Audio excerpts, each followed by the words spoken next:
Okay. Okay? I think okay. Hello. Yes, there we go. Welcome back. Good evening, everyone. I'm Professor McCoy. Welcome back to Kingdom Come Deliverance. I'm feeling much better by today. Not 100% just yet. Still have some weird sinus pressure stuff. Mostly in my ears, weirdly. But on the road to recovery from that awful scratchiness you were all presumably hearing on Monday. Let's jump right back in to Bohemia. Things coming up. First of all, the start of my semester. I may have a video or two coming up at some point once my voice fully returns. I've got a couple I'd like to get out before the semester actually starts in a couple of weeks. So that is expect to perhaps see a thing or two coming on the channel. Ethics related stuff, since I'm teaching ethics this semester. Hello. My controller just did a floopy. Just did a nerdrotic. Anyway. And then, to explain the reference, if you didn't see Nerdrotic, the comics and media channel, it's Friday Night Tights and stuff, he was playing The Witcher 3 on live stream, and he's like a boomer, so he has no idea how video games work. He doesn't do video games usually. And he was having issues with joystick float. And so the entire experience was just the camera just looping and swooping all over the place while he was trying to play the damn game, which I can imagine. That's absolutely terrible. Anyway, other things coming up. That's coming Monday. I'm hoping to have a couple of people on at least to discuss Star Wars Knights of the Old Republic 2. Sort of a post-mortem on the game, discussing things, to whining about Kreia, that sort of thing. Should be a fun old time. We're going to be watching and commentating on a video essay about KOTOR 2, so if you would like to join us, let me know in the Discord. And time and space permitting, I'll have you guys on in. All right. There. Satisfied? Matthew. Jesus, what have you been up to? Killing Cumans. Here. Enjoy it. Never mind. I guess not supposed to talk to him. I guess I'm supposed to talk to Andrew. Anyway, I found, while I was, during the week, between streams, I managed to find a dog and skin it during the night. That was a bigger problem than I would have thought. As you know, we spent the last, I don't know, half an hour of last week desperately trying to do so. And then I spent probably an hour or two off stream in the middle of the week, just wandering around at night, hoping to be set upon by bandits. Eventually I was. Well, I was a bunch of times, and I also went after a bunch of bandit camps and a bunch of other things. And I finally found a dog. I was attacked by the dog, one of the bandits' dogs. Gave the thing a nice stab. Went to loot it. It had no skin. So it would seem to me that I was set upon by a skinless dog. At least that's what it seems like. Which is, don't like that. It seemed fine from the start, but no, apparently it had no skin. I'll add that one to the quest tracker too. Anyway, I did manage to eventually find a dog that did have skin that I was able to skin for our weird, superstitious Cuman costumes. Raven feathers, wolf fangs,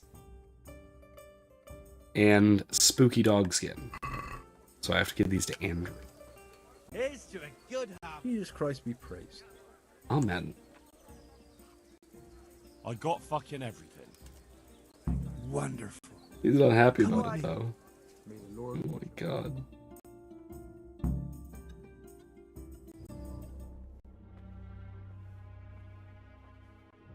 What's taking them so long? I really don't know. So ridiculous. Ready? Now put it on. Oh, definitely an improvement. Is it though? That's good. That's really fucking good. You don't think it's too much? It's perfect. If I met you at night, I'd shit myself.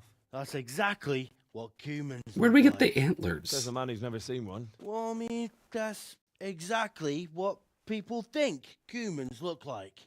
That is more important. It's not too technically. bad. It's not too bad at all. We're only just getting started. Okay, here we go. Magical Cuman disguise. And magic Cuman mask. Hate this. What's in your cellar? Yep. Freaking weirdo. Oh, there's dice upstairs. Oh god. Alright, let's keep on keeping on. Who are we supposed to talk to now? Oh, that's it. That's it. That was the quest. Andrew, you have more to this? Have you heard about anything interesting going on lately? Just some talk about lost sheep and indecent wenches. Probably nothing to interest you. Here, enjoy it. Maybe later. I was thinking of something more in the line of work opportunities. I don't really have anything specific right now, but I did hear about something interesting from one of your neighbors. Who? I don't know his name, but it was about as old as you. He said his family owned the Scallots Tavern. Young Adam, then. And the interesting part? He decided he wanted to go back home, see the damage and so on. And someone looted it right in front of his nose. I know. I've met those scavengers before. It's not that interesting, just sad, really. Well, it certainly isn't Christian. But the No, thing humans. is, they were hiding money in that cellar of theirs. Ooh, really? That's odd. And did he say where he was going? He said he's going to Ratai, that he has some arrangements there. It won't be easy to find him. Ratai's a little overcrowded nowadays. Then you'll have Okay, to well. ask someone, won't you? Bloody hell. Do you want me to hold your hand while you do it? Oh my gosh. We went to Cracker Barrel tonight, by the way. Love a good Cracker Barrel. I'll be on my All way right. then.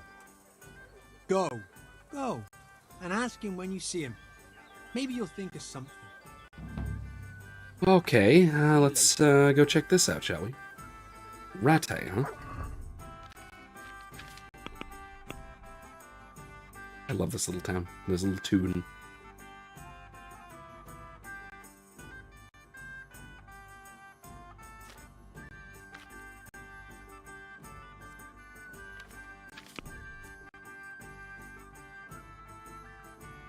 We're gonna have to do this one tonight, too. The attack on Privoslavitz. But until then... yeah, let's just go to Rattay.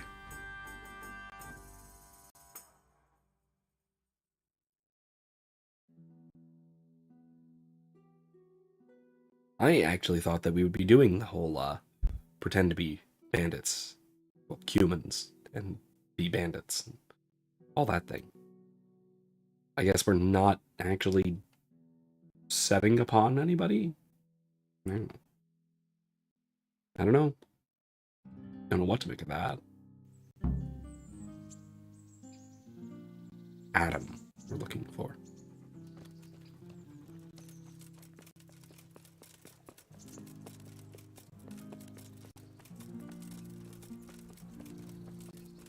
Evening, gentlemen.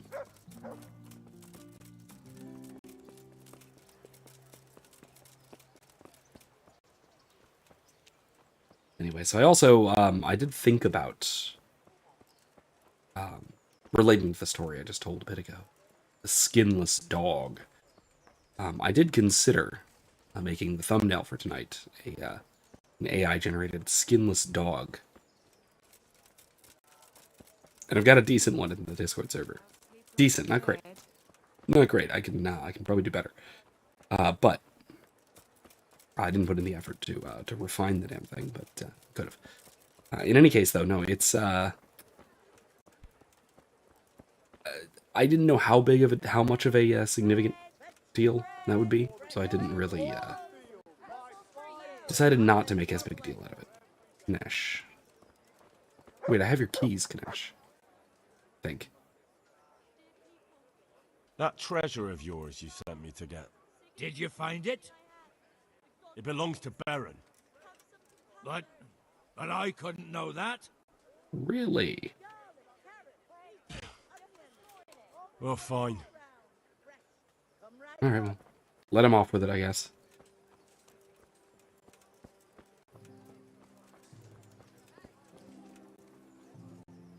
Good health to you. God be with you. No.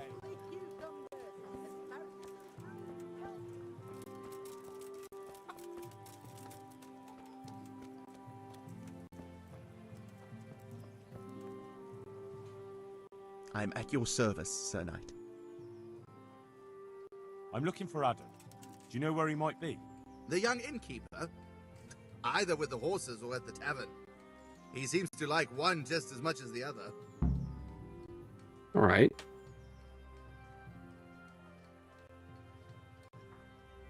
Good luck then.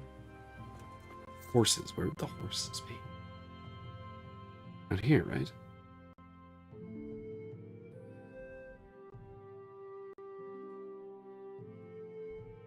I guess let's go to the tavern. Why not? Anyway. Implements, instruments, and tools. Everything for work and home. Something that has come to mind lately, not really relating to this game, really. Not specifically, at least. So this comes from the combination of having been watching and listening to some interviews from Michael Malice about his book, The White Pill, while also periodically watching Andor, both of which have to do with the late stages of heightening tyranny within an imperial society, ultimately cresting to the point of that society collapsing under its own horrific weight. Which is really cool, because that's first of all what happens in both stories. Malice's book is about the horrors and then the collapse of the Soviet Union. It's titled The White Pill, sort of give us hope that even a society as horrifyingly tyrannical as the Soviet Union, and it was horrifyingly tyrannical, will, almost by necessity, ultimately fall apart. And then Andor, we see basically the same thing, a gradual escalation of the tyranny of the Empire, 5 years or so before the start of its collapse at the Battle of Yavin. So it's a nice little thematic parallel, you know. HT, by the way. You went to Skalitz on your own, didn't you? That took guts. Not really. It took me a while before I could work up the courage. That was sensible of you. I went back straight away, and I almost got killed. I know. I heard. That's part of the reason I was so nervous. And how did it go? Did you do everything you wanted? There wasn't anything to do. Someone already did it before me. I wasn't even able to catch that thieving bastard. What thief? Some shady-looking character. Whole face smeared with soot. He shot out of the basement as soon as I went by and ran away with his loot. I got such a scare. I didn't think about running after him, and he stole absolutely everything. Even our new kettle. What did he look like? I didn't get a good look at him. He was covered in soot, and his sack of loot was so full, he had the kettle tied to it on the outside. It was gleaming. A sooty man, a big sack, and a new kettle. Of course, he could clean himself up and throw away the sack. Maybe it was a devil. Or a charcoal burner. You know, it really could have been a charcoal burner. That sack definitely looked like a charcoal burner's sack, and there are a lot of those around Rovna, so he wouldn't have far to go. I mean, it's a lead. It's not a good lead, but it's a lead. What was it he took from your place? I don't know. My father told me never to talk about it. What harm is there in telling me now? I can't steal it. Someone got there before me. That's true. My father hid some money and valuables there. There was a jeweled cross he wanted to give Bianca as a dowry. Oh. Well, that's sad. Could have been Henry. Could have been with Henry. What did the cross look like? Why do you ask? Well, if I saw it somewhere... What? You want to look for it? Well, like I said, if I see it or hear something about it, we'll see. That would be so kind. I've nothing left. If I had that cross, at least I'd have something to remember them all by. The cross itself was silver, and it had a small red ruby in the middle, like a heart, and it was hanging on a red string. All right. And did you tell the catchpoles about it? I did. Alex asked me what happened and then sent me straight to them. And what happened? They said they were sorry, but they don't have anyone who could search all the houses looking for a kettle. So they told me if I don't know who it was, then there's nothing they can do.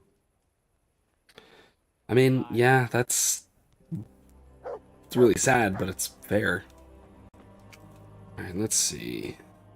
Let's see, where to with this? Yeah, it's all the charcoal burners up by Rovna. There's a bunch of them. I can talk to Andrew first.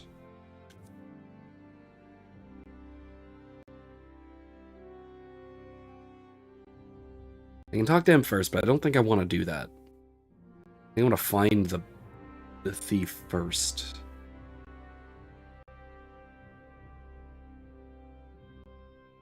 Wait.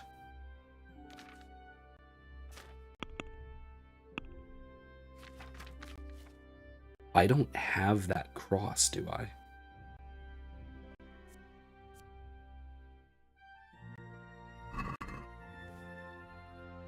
Hang on.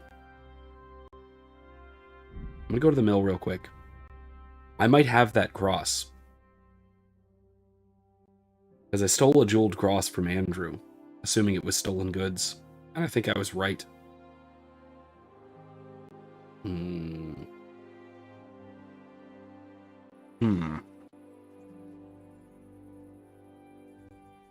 I didn't try and sell it or anything. At least I think I did. If I'm remembering correctly.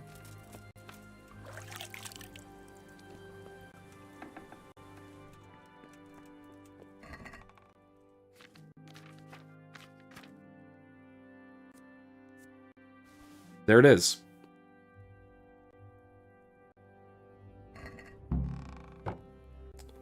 Well, I got the cross. And yeah, Andrew had it. Andrew, is Adam still at tavern?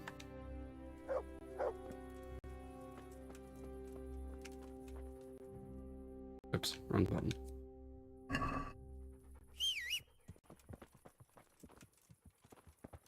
Oh, there you are. Come on, Albarock. Let's go.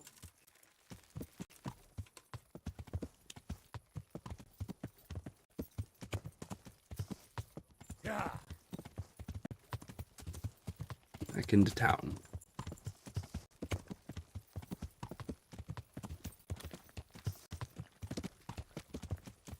I had a feeling that I should hang on to that.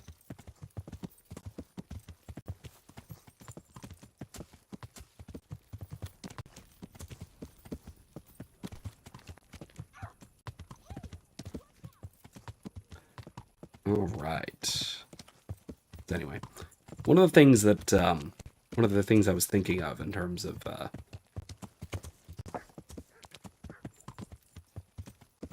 the effects tyranny have on a society.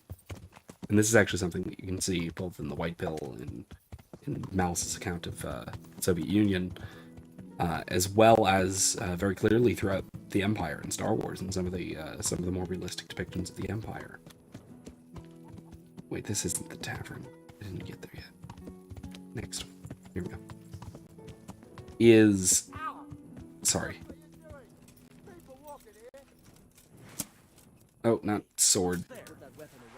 Sorry, I meant to do a torch. There we go.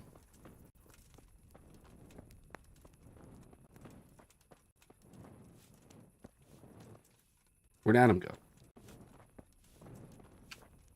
Did I miss him?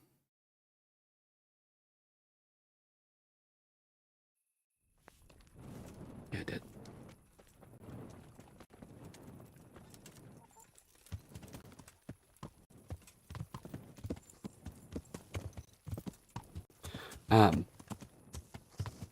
But it's essentially there's this phenomenon in totalitarian societies.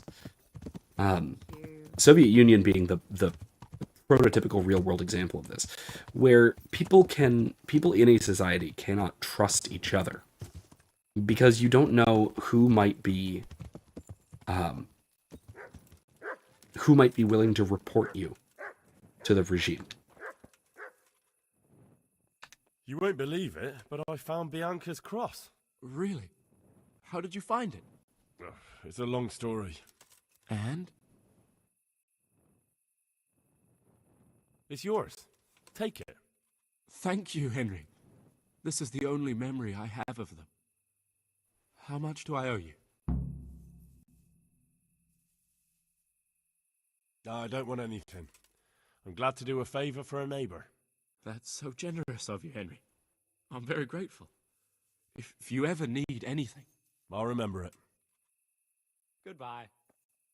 Wonderful. Anyway, so that's taken care of. Nice.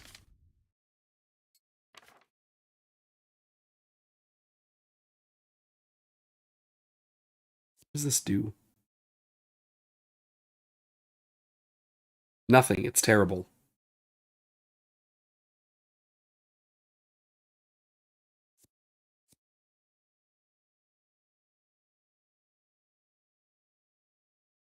Oh, God. Anyway.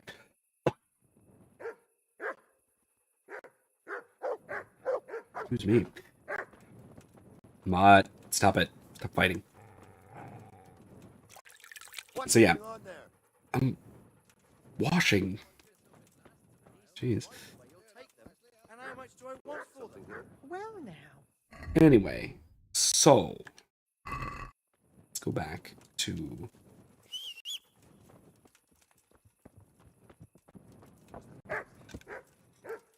back to the mill, have a nap. Are you looking for...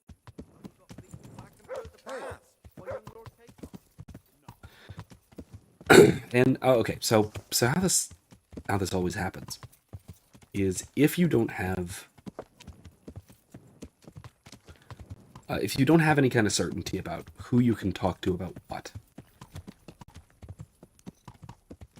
this essentially means is that, but because anyone could report on you at any given time, you don't know what you can say to whom, even members of your own family, and even people who aren't, particularly loyal to the evil empire, whatever evil empire that is, whether it's the Soviet Union or the Empire in Star Wars, or Canada, the U.S. for that matter, in some cases. But either way, even if they're not particularly intentionally loyal to the evil empire, they still can be a threat. They can still be a danger in cases where they might be arrested or coerced or any number of other factors, where turning you in could save their hides. And it's cases like that where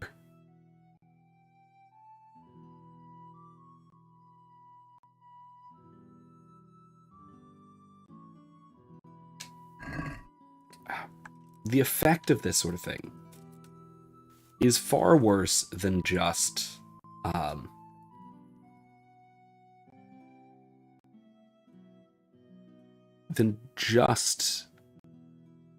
the possibility of getting caught or arrested or anything. It's the erosion of social trust that's far worse. Because if you know you can't speak your mind to anyone, you're not sure who you can speak your mind to, then suddenly you're alone in society. Suddenly, you don't know, because you don't know who you can speak to, that means you can't speak to anyone. And if you can't speak to anyone, then you're alone, you're by yourself. And everyone around you, psychologically speaking, becomes an enemy. Because they're a potential enemy. They're a potential threat.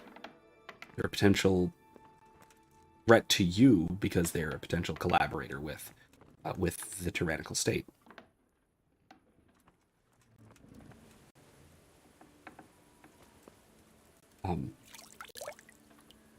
A few examples of this. I mean, there's plenty of examples we can point to, of course.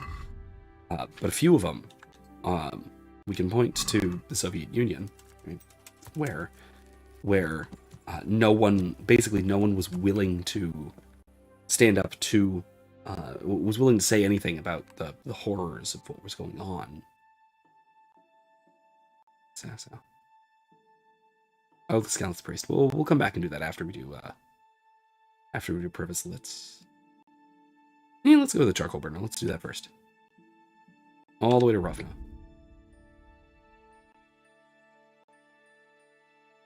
But because of this fear and the isolation that comes with it, you can start to doubt your own convictions very quickly and very effectively. Because it's much harder to stand up for something if you're the only one standing, or if it looks to you like you're the only one standing. And then beyond that, it means that you're constantly having to intentionally suppress what you actually mean when you're having a conversation with anyone under any circumstances. Because you might, again, someone might be a spy. Someone might turn on you. Someone might report you. It means you're always having to lie. Not just to the people you're talking to, but ultimately you wind up lying to yourself. It sort of damages your capacity to be thoroughly honest. So that's its own set of problems. And I think it's honestly a bigger set of problems than the simple, straightforward issue of, well, what if somebody reports me? Not to say that that's not a big problem, because that's a huge problem, but the erosion of social trust, to the point where we disintegrate as a society, is, I would argue, a bigger problem. And it's also one that is intended and or at least exploited by a tyrannical regime. Because if the what's going on here? There we go. If the individual particular members of society cannot trust one another, then there is no society. And it's very hard to rule over a society as compared to a swath of atomized individuals, none of whom trust each other. If you're trying to rule over a bunch of individual people, again, none of whom trust each other, then they can't rely on each other. The social institutions that you, as the tyrant, are trying to compete with, it doesn't exist. Because the tyrant is, functionally speaking, competing with genuine organic social institutions. And it's basically a way of destroying the competition, in a sense. Good health to you. Have you been to Skalitz lately? Not since I ran away from there. Why do you ask? Because someone saw you wandering around the houses there, poking around. That's ridiculous. Like I said, I haven't been back since that horrible day. And did you see anyone lurking around there? I told you, I haven't been there since then. So, how could I have seen anyone? Right. And there haven't been any foreigners around here lately? Or locals you think are up to no good? What? Foreigners and locals walk around here all the time, but as for whether they've done something wrong, I can't possibly know that. If you don't tell me what I want to know, I'll make you regret it. Jesus Christ, all right. I was there. But I came late. The good stuff had already been taken, and I didn't want to go poking around. Carry on. It was... Look, this is the rest of what I found. I don't want it. Just take it. Give it to the needy. Whatever you want. May the Lord watch over you. Bulging purse.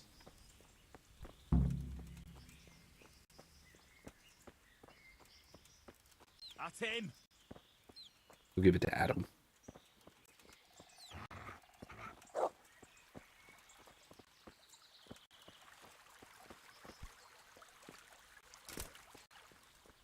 It was nothing. It wasn't anything really. It was just this bulging purse.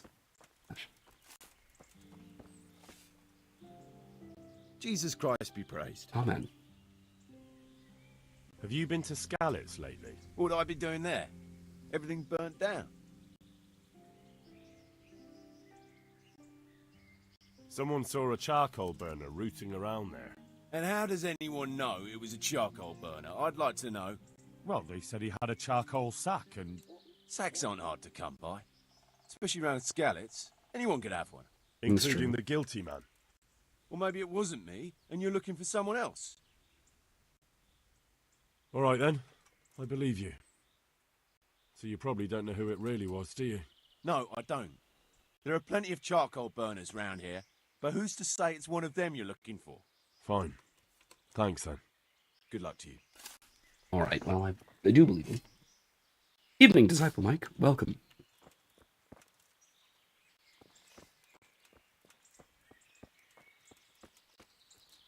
Thank you. Jesus Christ be praised. All right. Yeah, well, I was just rambling on a bit about some of the effects of tyranny. Brought to my mind, as I was saying, by a combination of watching and listening to some interviews with Michael Malice, who just got done writing The White Pill, which is basically a story of the increasing tyranny of the Soviet Union until it ultimately collapsed in on itself, as a sort of story to give us hope that even the foulest of tyrannies have to ultimately collapse. Combination of that, while also I've been watching a sort of parallel story, a very similar story of Andor, which has been very good. I just finished episode 7. I think I got 5 more. Really good so far. In any case, though, there's a lot of similarities. There's a great deal to it of the Empire tightening its grip, Tarkin-like, until gradually, as we all know, the thing has to fall apart. Throughout the original trilogy. And one of the greatest and most terrible effects of tyranny like this is the very deliberate and intentional erosion, and eventually the absolute elimination of social trust. And that elimination of social trust ultimately is let's see if I can do this real quick. Yeah, he's digging. He's fine. Do this real quick.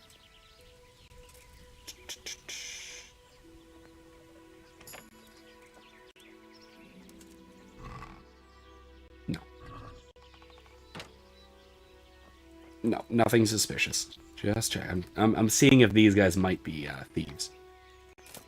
It seems like at least one of them was already. Anyway, but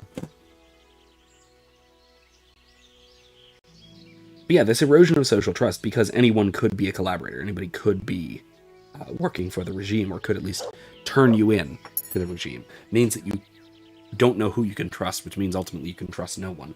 And so everyone is an enemy, and you have no society around you. And so, and the reason for this is because a tyranny is a replacement for a society. It puts you, the subject, in a direct relationship with the tyrant, rather than with the relationship you have naturally with the society around you.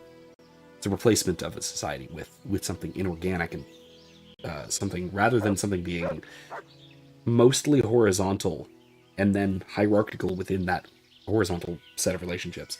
It is something strictly vertical. And it's inorganic, it's unnatural. It's an unnatural way of structuring society, of course. That's what tyranny basically means. And they can only do that if it replaces an organic society. And I use the example of the Soviet Union. You can use the example from, there's a great example from Andor as well. He doesn't want to talk, okay. A great example from Andor, there's a great example from my life, we can say, from the last couple of years of hellish tyranny that most of the world endured. Disciple Mike said Andor was quite good. The writing is exceptional compared to the other things coming from Disney. Yes. Mostly, but yes. There's a couple of weird bits that I want to bring up at some point, but and again, I'm only on episode 7, I think. I still got 5 more, so could improve, could unimprove. Who knows? Okay, no, he's got nothing. All right, fair enough. Pin in that, because I do want to talk about some of the odd things I found odd about the writing in Andor. Not odd, things that I found a little more current year than I was expecting. Let me say, put it that way. Anyway, set that aside.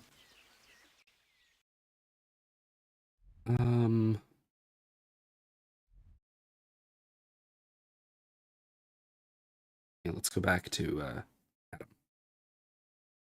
All the way back to Adam.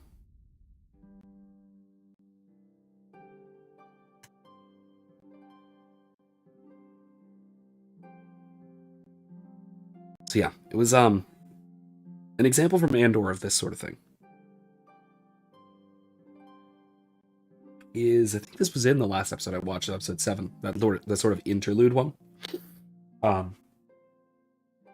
Sort of interlude episode between the heist arc and the jail arc. Predictably, I suppose. I think it was in that one where look, an ambush, where Mon Mothma meets with her old friend, the banker. I think he's a banker from Chandrilla. You call that combat? Yes.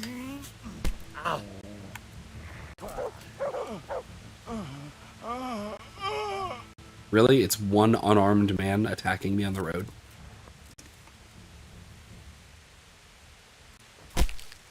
Sorry, dude.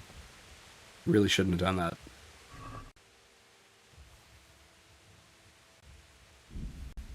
You're one Groshan.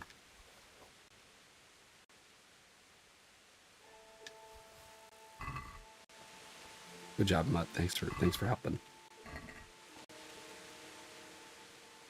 That's a good boy. Look what I've got. You'll love them. Have these cracked ones. All yours, bud. Good pupper. Alright, anyway. So there's this little scene where Mon Mothma is meeting with an old friend. Okay, I mean, honestly, if he's gonna just set upon travelers unarmed and unarmored like that, there's very little chance he's all there. Appear-wise. But whatever.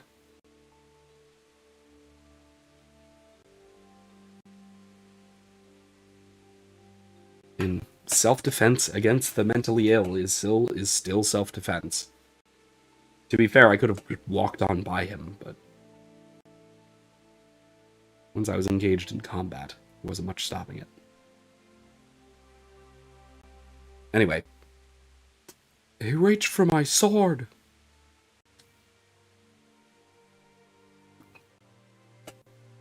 So there's that scene at the party, right, where Mon Mothma meets with her old friend from the banker from Chandrila, and and she's being all cryptic, like excessively cryptic with the guy, and you can tell it's because she doesn't want to tip her hand that she's involved with the sort of proto-rebellion at this point.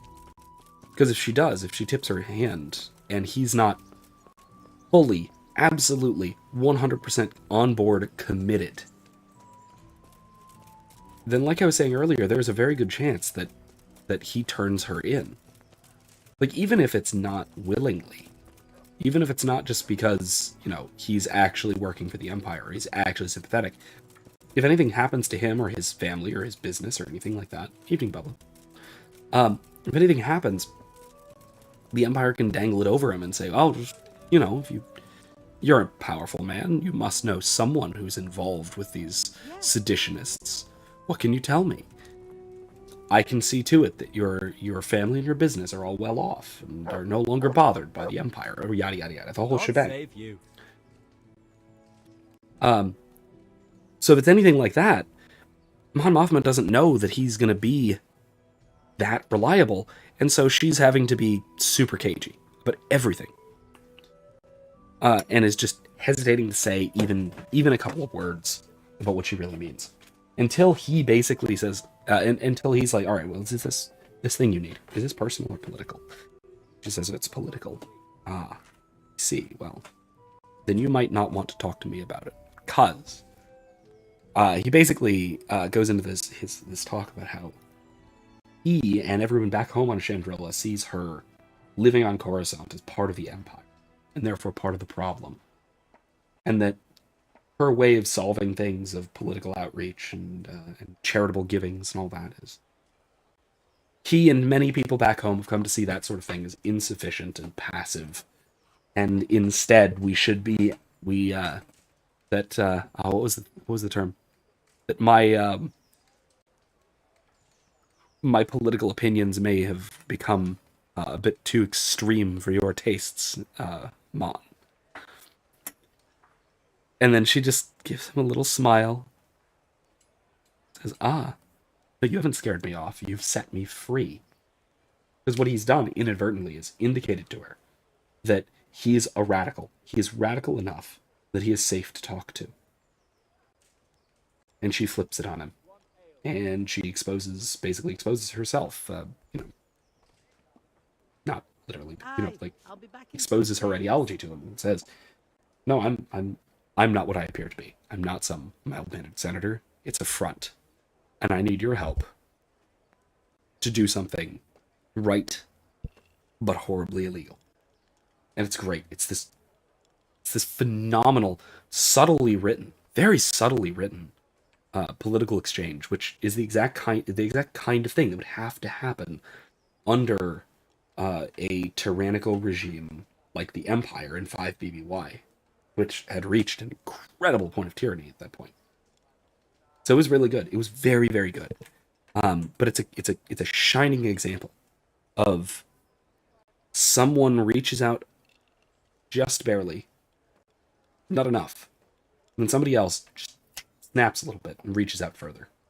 And then the person who reached out just a little bit says, set me free. Someone I can talk to. And that's when it started. And it's moments like those. It's those tiny little bits of subtle connection.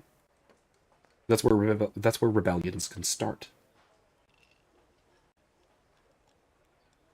I mean, there's the maybe tired line from Rogue One, from that was reused in a few other places. Rebellions are built on hope.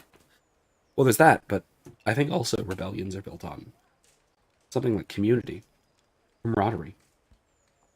They're built on rebels. Yeah, and I love that moment of the show. It was so good. It was so good. There's also it was also one of the best from a narrative standpoint, one of the best executed heist sequences I've ever seen. Especially just with how brutally efficient everything was. Like, I'll tell you that the show has a real sense of brutality, and I really dig it. The heist sequence in episode 6, I think, it was so good. It was also just excellent, tense the whole time. It's great. You know, I happened to run into that charcoal burner we were talking about. But what?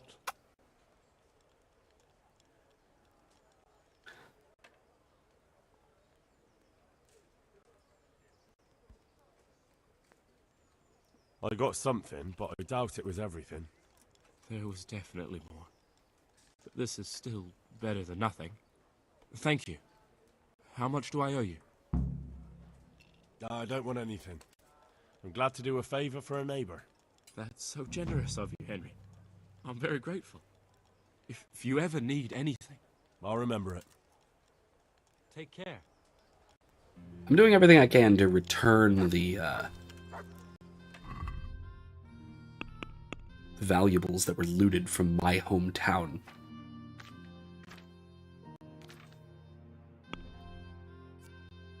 Well, Andrew doesn't need to talk to us anymore.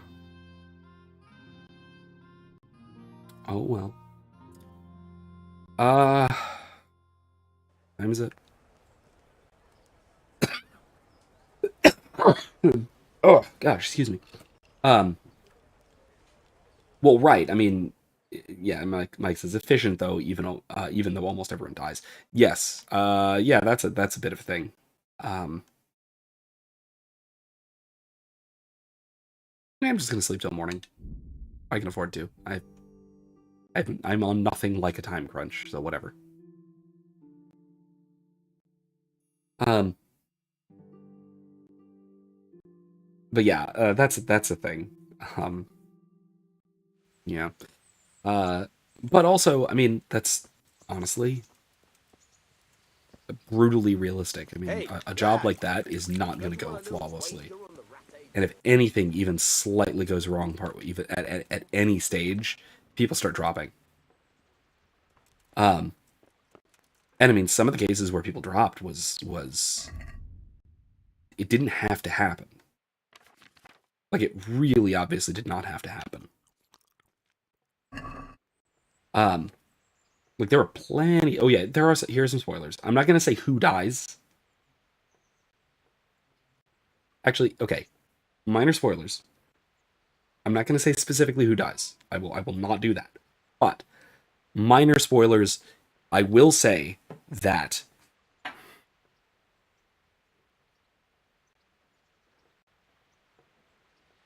this is actually one of the things that I was a little bit maybe miffed about in retrospect, as far as the writing goes. If you're familiar with the progressive writing rules of Hollywood, you know, the woke stack of who is allowed to overcome whom and under what circumstances.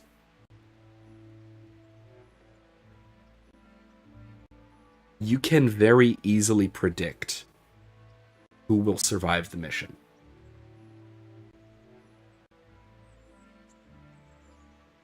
And I'll leave it at that. And that actually goes for quite a few exchanges. Quite a few exchanges, especially between secondary characters in the show, go very, very closely according to like the progressive rules of Hollywood. Which, I mean, kind of annoying, but at the same time, yeah, annoying, but still, they managed to make a damn good show despite pretty much towing the line of the progressive stack, which usually is just the destruction of any hope for good writing. They managed to still make a very good show out of it, but they do. You can tell it is still infected by modern Disney Star Wars politics. But, you know, It's not. It's nowhere near as bad as I was kind of afraid of. Like back in like summer, I think I was actually talking about it where there started to be those articles coming out about how like, well, Andor really feels like it's speaking to the present moment and blah blah blah something something Trump something something, and I'm just like, are you freaking kidding me? Like, we're doing this? And I really thought that this was going to be a current year politics mess, and it's not. It's not at all. It's really not, even slightly. Fine. I'll go the other way.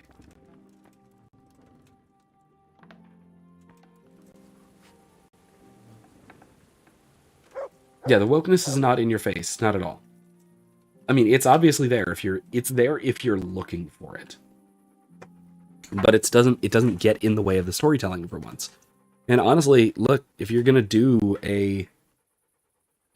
put the cringe woke stuff in there, at least do it like this and don't do it in a way that's gonna get in the way. Like, if this is the worst wokeness that we have to worry about, that we ever had to worry about in storytelling, well, 3 cheers, because that would be wonderful. I would be rejoicing if this was the worst we had to deal with. So, like I said, it's not perfect. The show is far from perfect, but man, is it good. Kevin says, "Oh, I liked Andor. I'm so surprised it wasn't bad." Yeah, me too, honestly. Of course, I love the ISB stuff. Very cool and convincing. Yeah, that's true too. Although that is one of the things. Actually, that's one of the things. ISB, I think you mean Imperial Security Bureau. That's actually one of the things where the stack kind of got inverted, because the chief is old white man, and he is very dominant throughout. Yes, fine. He rewards go get it of young lady, Deirdre. But like over basically everybody else. But that's also because she's a main character, so fine. I think it works. I think it's fine. I loved a lot of the stuff, and it was really well done. Yeah, there was some progressive stack stuff going on there, but it wasn't a lot. It was not intense. He was still incredibly competent.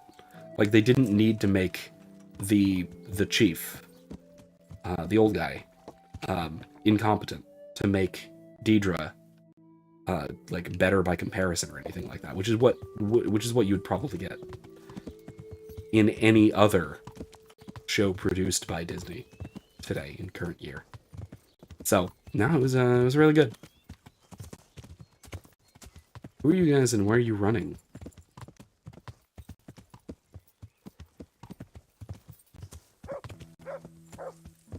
Bandit. Wait a second. Hey. What the? Damn.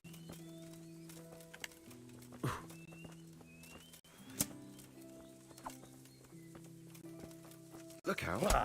What was that noise?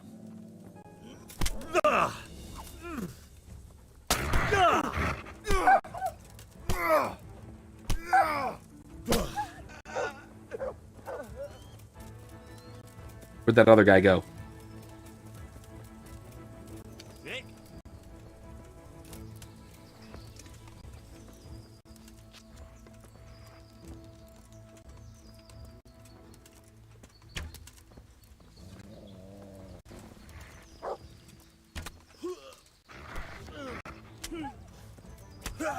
Don't you kick my dog. Oh, dear God. Don't kick my dog. Oh, you're from Illinois and you have the ISP? I have no idea what that is. But okay. Freudian slip. Disciple Mike says Deidre was what should have been the main bad chick in the Obi-Wan show. Yes. Yes, absolutely. She's just like a way better version of Reva. Properly intimidating. Properly sympathetic as well. And now keep in mind, I haven't seen the last 2 arcs. I haven't seen the jail arc, and I haven't seen the little finale arc. the return to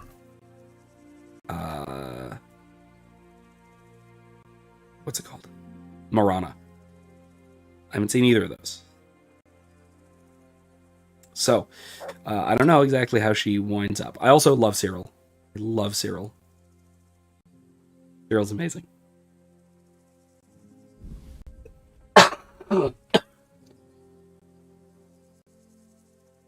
Sorry about that.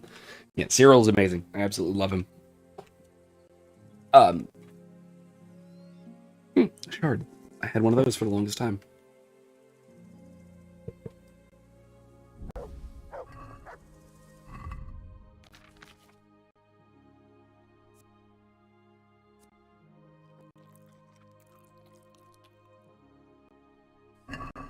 Alright.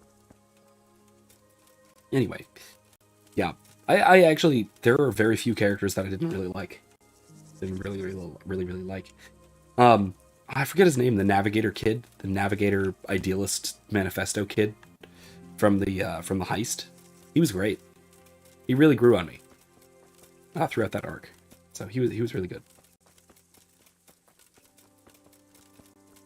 He was probably my favorite of that crew. What's up? You okay?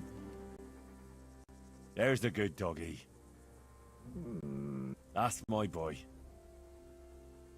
Look what I've got for you. You'll love this. About some meat. Have a nice little snacky.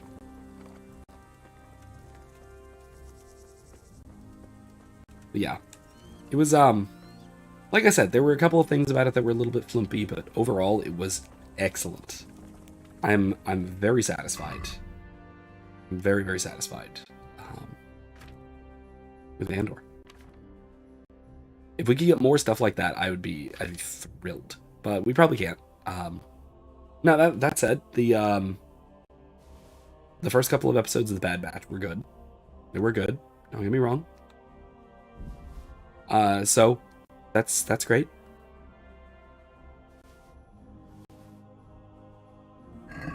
But I mean, they were good, but they weren't up to Andor standards still, I don't think. Guard? No.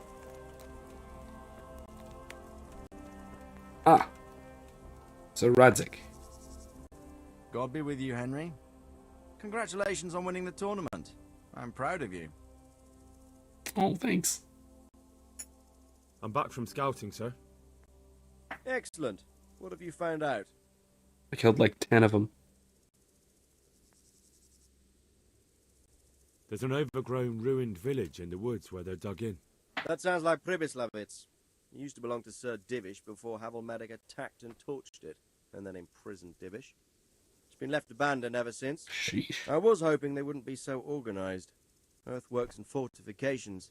That's quite a different matter from routing some rabble out of the woods.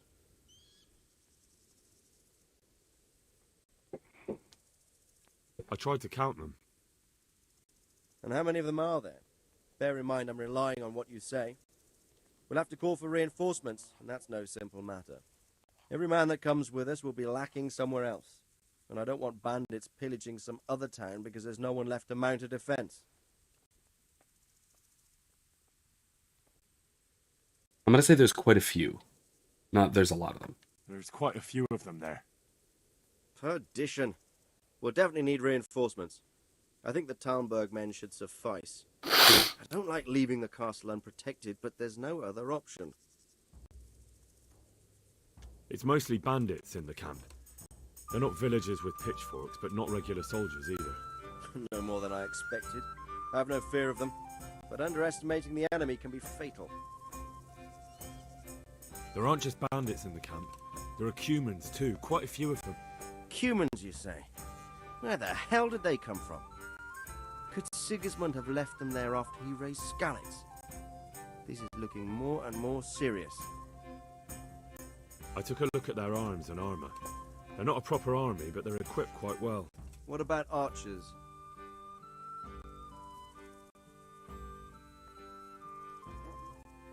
There's a few of them, and they're positioned well. If we charge them head on, they'll probably do us a lot of damage. I don't like the sound of that. It complicates the situation. Dealing with them before the battle would be the best option. I mean, I did the sabotage stuff. That's about all I saw, sir. I didn't notice anything else. That's all right. Did you manage any sabotage while you were there, as I asked you? I managed to destroy some of their arrow supplies, so they'll have less ammunition. Well done. That's just what we need. I managed to slip poison to a few of them. They should be too sick to fight. You're as cunning as a fox. We need more like you. That's all, sir. Don't worry, Henry. You've proven yourself an excellent spy. I need you to go to Sir Divish in Talmberg and tell him to send Captain Robard and his men to our aid. There's not enough of us here in the camp. You can rely on me, sir. What should I tell him? Tell him to take all his men. Leave only the bare minimum at the castle and march to Pribyslavitz. I'll take everyone but for 1 or 2 sentries. Hopefully together we'll have enough men to defeat them. All right, I'll get going. And be quick. We've no time to spare. God be with you. Good luck, then. Alright, so when you say be quick, do you actually mean that, or is there no ticking clock on this? Wait, failed? I did. I sabotaged the heck out of them.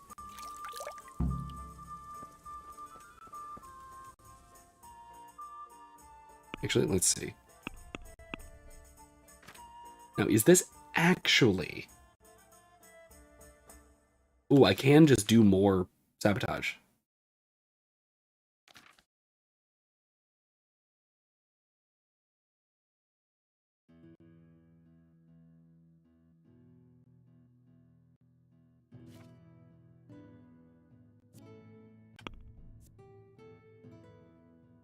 No, it's not giving me the opportunity for more sabotage.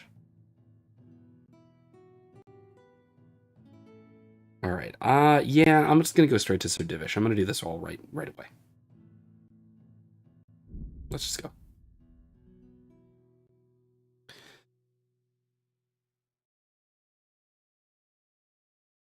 Alright, there we go. So yeah, it was, so I was talking about other examples of this phenomenon of tyranny disintegrating social trust. And I mean, we all lived through it. We all lived through the last couple years of especially in 2020, but even into 2021 really. And even into last year to a degree in some places, some places certainly, where you didn't know who you could trust. And so what that amounts to is you knew you couldn't trust anyone. Now, it wasn't so bad. Certainly for me. I'm living in Florida. I was in Florida the whole time. Not that bad. But at the same time, I'm working at 2 different universities. A state university and a private one. Neither of which were particularly sane about the COOF stuff. And because neither of them were particularly sane about the COOF stuff, that means that that there were some extremely harsh measures. And honestly, especially late in the game, all more so at St. Leo, the private university I teach at, because there wasn't the kind of protection that I kind of hate saying this, but the kind of protection afforded by Governor DeSantis that was at, say, USF. So what this means is I was in a particular community where there is an authoritarian, there are authoritarians in control, so to speak, which, you know, university administrators are petty authoritarians if I've ever seen them, and they are fanatical and have gotten significant portions of their constituency, so to speak, whether that is fellow students or our fellow instructors, to be equally fanatical about it. And it's hard to tell. It's sometimes hard to tell who. And so I knew that if I said or did the wrong thing, or maybe let's say, if I said or did the right thing around the wrong people, that I could be in serious trouble for it. And there were a couple of cases in which I was. Because again, I assumed that, it's my class. I can kind of do things as I will, and we are a community, and we're fine. And so in both cases, I started off my classroom policy basically. All right, I'm gonna wear a mask and whatever up until I start lecturing, and then I'm gonna stand up at the front. I'm gonna stand away from everybody. But if you're uncomfortable with that, let me know privately. You don't have to speak in front of everybody. Just tell me privately, and we can work out something. If it means if you're really not comfortable at all without me wearing a mask and there's no other alternative, I will. It's fine. But I want to know about it, and I want to know that it's a real problem and that we can figure it out. Alternatively, maybe you can sit further back if you're not comfortable with me being up front. Okay, something. You can figure something out. Something that's best for the whole class. And I figured that, we're all adults. We can handle this in a civilized manner. And in both cases, I was wrong. In both cases, there was a point at which a student of mine, in one case, this was comical, and this was at USF very early on in 2020, fall 2020, where I had a student who, I think I talked about this on the stream at the time. I had a student who apparently spoke directly to my dean, saying that she was afraid for her life because I was speaking in front of the classroom without a mask on. And now, I will note as well that I was doing this while the dean was in the room, because he came to speak to the first day to a bunch of the classes and give a little spiel about the honors college, and that he was during that. And he said nothing to me about it until a student made it a big deal. So that was an example of one of those cases where I can't interact with people as if we are co-equal members of a society. I have to interact. I was basically forced to interact with a bunch of people who I wanted to have deep level of respect for and treat with a deep level of respect. I had to act as if they were threats to me. And that itself is probably more disruptive to the classroom environment than the masks covering our faces, which are already intensely disruptive to the classroom environment, basically making teaching next to impossible. This basically, it destroyed the class. Because class is a community. It's a group of people, especially in a very discussion-based class, which this very much was. It's a community of people who need to have a certain amount of trust for each other, because we're going to be talking about a lot of issues that are difficult, that are intense, that we are going to be opening ourselves up to each other, me included and them included, and we can't do that if we can't trust each other in this way.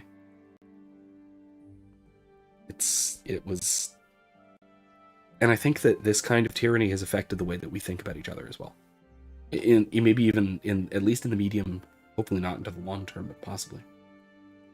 We may have a generation or two of people who think this way about each other, who are taught to fear one another rather than to trust by default.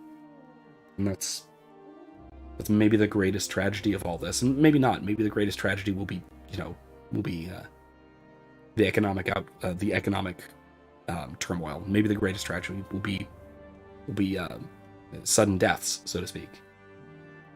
But maybe this will be the worst of it, and I think this might be the worst of it. Maybe it'll be delays in education for young children. That's a possibility too. But honestly, I think this social trust is in the running for the worst consequence, at least most places, from COVID response policies. It's really tragic. What do you need? Sir Radzig sent me with an important message. He asked for reinforcements. He needs more men? What's going on? The bandits and Cumans have set up camp in Pribyslavitz. They're preparing for something. Sir Radzig wants to mount an assault on them, but he doesn't have enough men. Hang on. Easy now. From the beginning. What happened? I managed to track down the camp of the bandits who raided Neuhof. But it's not just a gang of brigands. More like a small army in a fortified encampment. I don't know what they're up to, but I'm sure they're getting ready for something. and Sir Radzig wants to destroy them before they get a chance. So it's worse than I thought. But Sir Radzig is right. We should do something about them before it's too late. I'll send my soldiers. Sir Radzig said to take all your men and leave only a minimum guard at the castle. What? Everyone? There really are a lot of them, Sir Divish. He's leaving the camp almost empty, too. We're to go and join his people in Pribyslavitz and mount an assault together. All right, then. Sir Radzig knows what he's doing. I'll muster the men and send them with Captain Robard in command.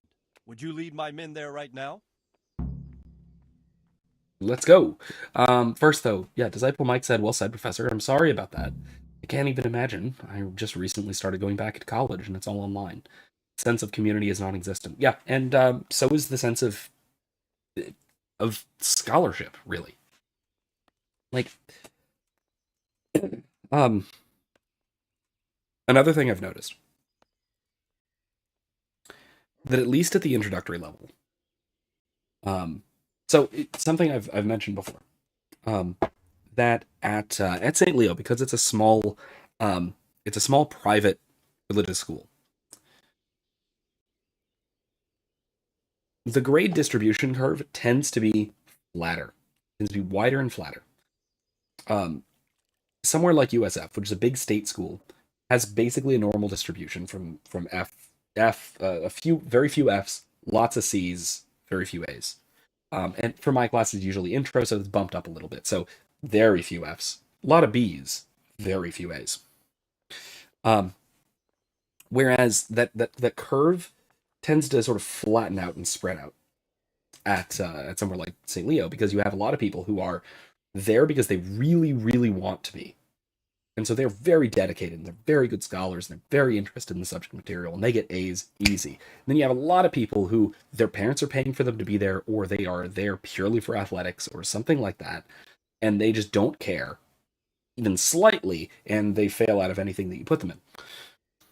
And so it's flatter, so there's more F's and there's more A's, but it's still a distribution curve, right? There's still clumps around the center, around the C to B range, really. This year, that normal distribution curve basically inverted. I had more A's and F's than I had B's, C's, and D's put together. So I had more at the top and bottom ends than I had in the middle. And I actually did the math for this. It's not quite an inverse distribution, but it's very close to it. I had, like, by the numbers, I had more A's and F's put together than I had B's, C's, and D's put together among my 3 classes this semester. And again, that delineation between the people who actually try and the people who no longer have any drive whatsoever to be even able to do so is just spun out of control. We've got a generation of kids who are really in trouble. Really in trouble. And who can blame them? They've been psychologically tortured for 2 years. And a lot of them are aware of it. They basically know what's happening. They know what's been going on. And I'm shocked that they are not more willing to point the finger of blame.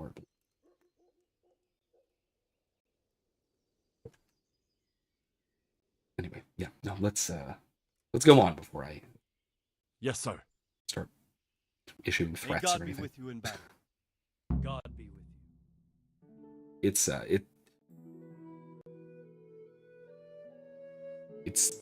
It's heinous and it's dangerous what's been going on, and you can really see the results of it if you interact with young people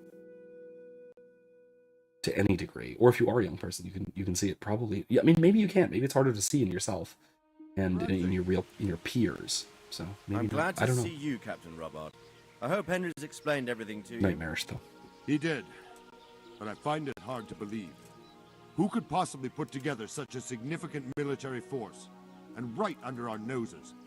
We'll just have to find out, but I don't think we will until after a battle. If we don't deal with them now, who knows what they'll be capable of in a week or 2. I agree entirely, my lord. What's the plan? Right, lad. We're almost at the place you described. Now we'll have to advance cautiously. I need you to tell me how it looks around the camp so I can decide which side to lead the attack from. Sir, that's a big responsibility. I don't think I should... I asked you a question, boy. You've been there and seen everything, so speak up. There are 3 ways to get in. Directly along the straight path to the camp, the long way round through the woods and over an old weir, or by a narrow bridge over a deep ditch. Let's start with the direct route. That sounds like the easiest approach. How does it look there? That path leads round their battlements. It's fortified and patrolled. The chances are they'd shower us with arrows on the way. It's a good thing you're here, Henry. We'll have to try another way then. What about the approach through the woods and the weir? I don't like the idea of marching such a long way over rough ground, but if it's the better option... It's a long way through the woods, and there are patrols there as well. They'll call the alarm before we reach the camp. I thought so. What about the last approach, over the bridge? It's a bit narrow for my liking. It's narrow, all right, but once we get over, we can quickly occupy the best ground for a battle. We only have to take down a few archers. The battleground sounds inviting, but that bridge and the archers... It's not an easy decision. Each option has its pros and cons. I try to answer to the best of my ability, sir. And you'll be suitably rewarded for your efforts. From what you say, the route over the bridge is the best option. If we're fast, we'll have the advantage. I don't like that idea. With the help of God, we'll win this day. I don't like this. I really don't like this. Achievement Traveler? What's that?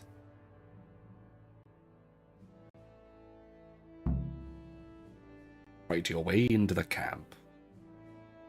Yeah, I don't like this going over the bridge. We'll approach from the south and storm them over the bridge. Form up. Forward march.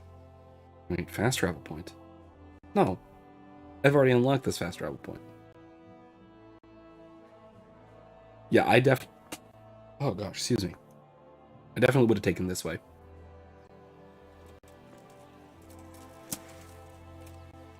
To arms, men.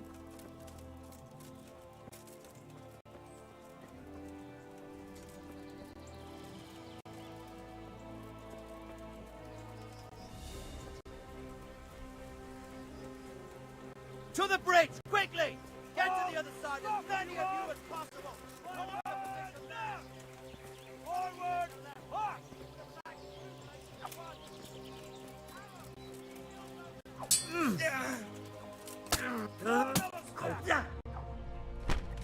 One step back!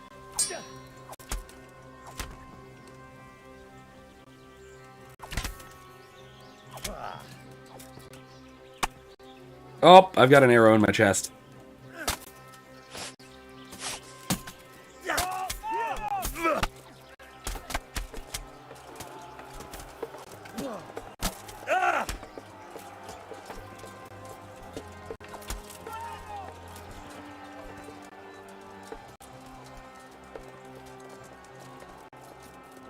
That's a lot of guys. Oh, this isn't great. Grip together! Surprise is on our side! Charge them! Up!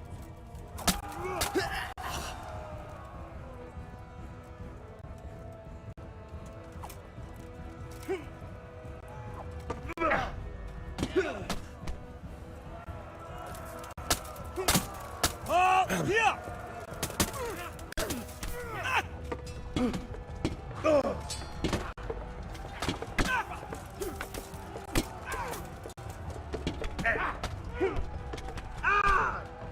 This game does not do formation combat, like, at all.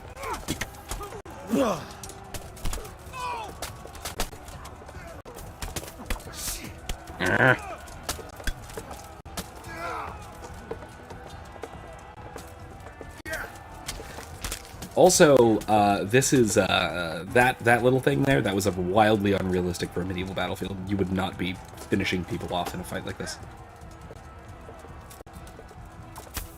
Forward! Okay.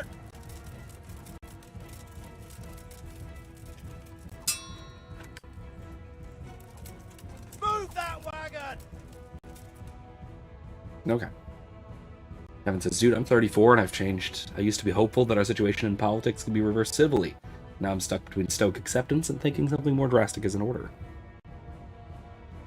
I don't know. I haven't read it yet, so I can't, like, wholeheartedly say, yes, it's a great book and you should read it, but from everything I've heard, I feel like I ought to recommend Malice is the White Pill. I'm planning to read it if I can find it.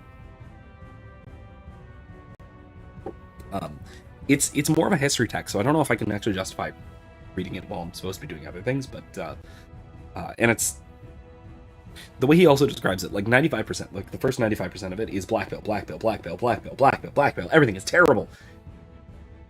And then there's that eucatastrophe at the end. He doesn't use Tolkien's language, but we think we can. That there's this eucatastrophe at the end of that we have no right to expect anything to go well, but it does. But by God, it goes well.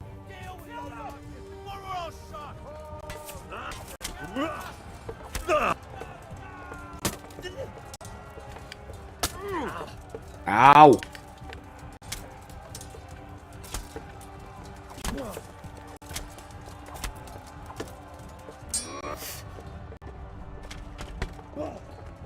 Ow!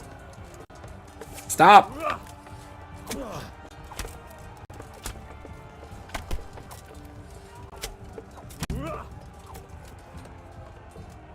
Ah! Alright, there we go. That'll do. I killed enough of the archers. Can I eat a potion now? Oh god, I'm still in combat. Ouchies.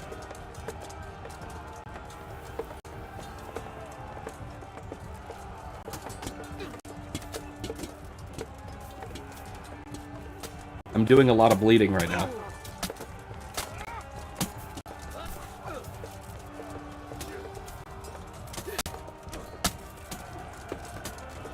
The men are doing fine over here.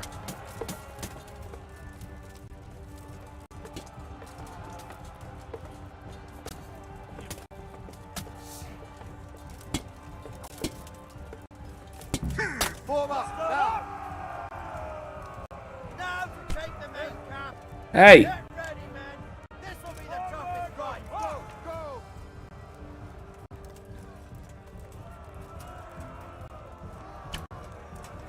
Ah, that was close.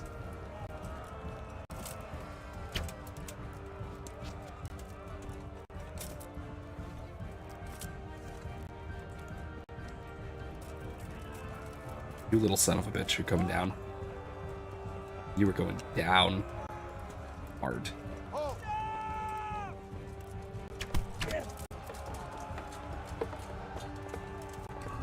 Okay.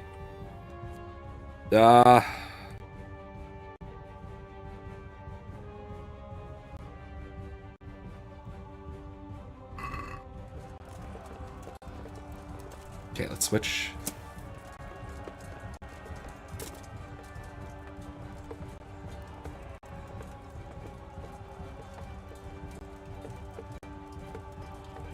Where'd everyone go?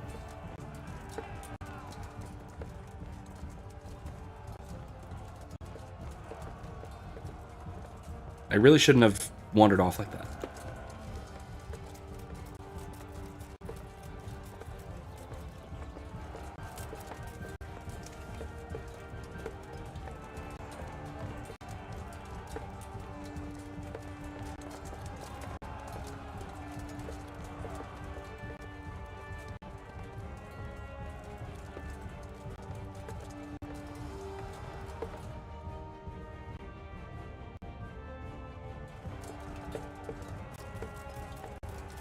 I guess I can go this way?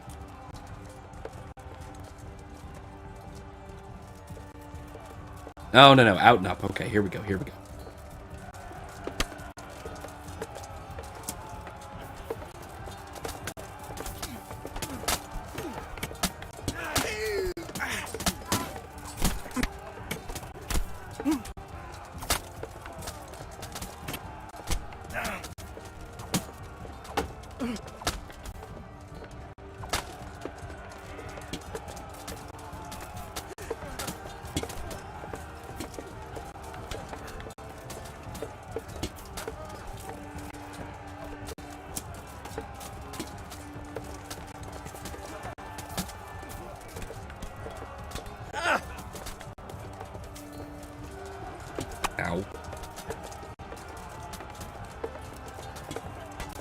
Ow! Come on! You bastards. Okay, hold up. Can't switch arrows, can I? Yes, I can. Oh, I can't. Okay.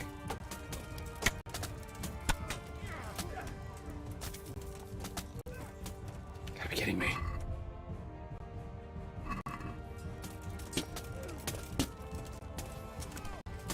Bring it back to Ram and smash down that gate!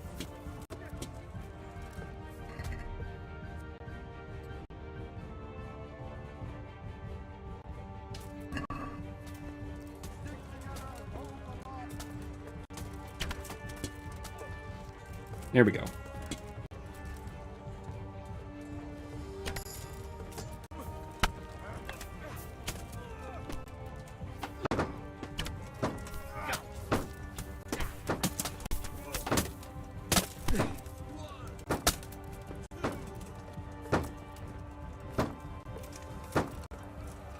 Sir, there's more of them coming from below.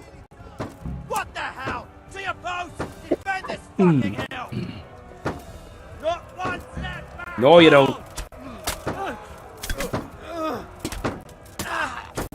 Don't grab it. Regroup and repel the attack.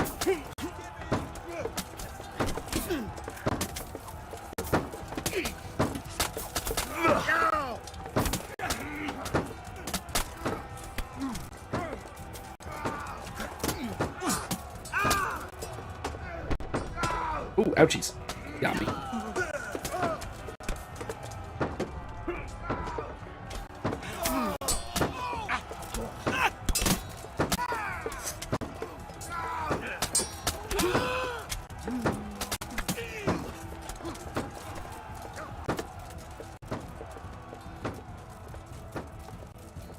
Get back here. All right. Oof. All right. Yeah, formation combat here is atrocious. Although it's also quite realistic because formation combat was usually atrocious in this period. Although I guess pike formations were not a big deal yet, but were starting to show up. Early 15th century? Still very rare. Pike formations would be very, very rare. Yeah, Cypher Mike, we were just, I was talking about all of the gratuitous horrors of the lockdowns and whatnot, and then... Ooh, it's Runt. And there's Runt. I can take it now, I'm pretty sure. Pretty sure I can take him. Oh, unless he's gonna pull some bullshit. He's gonna pull some bullshit, isn't he? I will cleave you in two, you bastard. No, you won't. You tried before. You have pathetic armor. It's Here I am. Oh, I've saved earlier. It saved basically when I started. You don't remember me? And I did save remember pretty you, recently eh? before I started this, so. Oh, where's my fucking sword? What the fuck are you on about? What's... Hang on. You're the... Fuck me.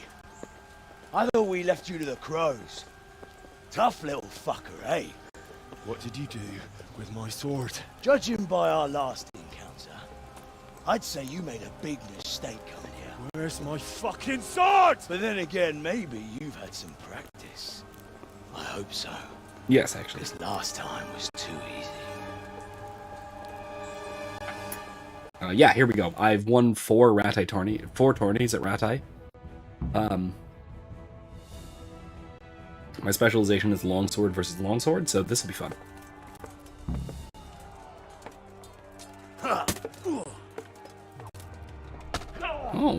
Oh, you're doing that, huh? God! Oh, really? You were doing this, huh? Alright, alright.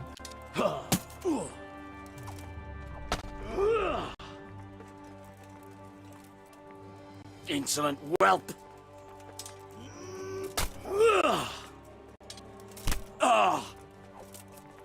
Thunder!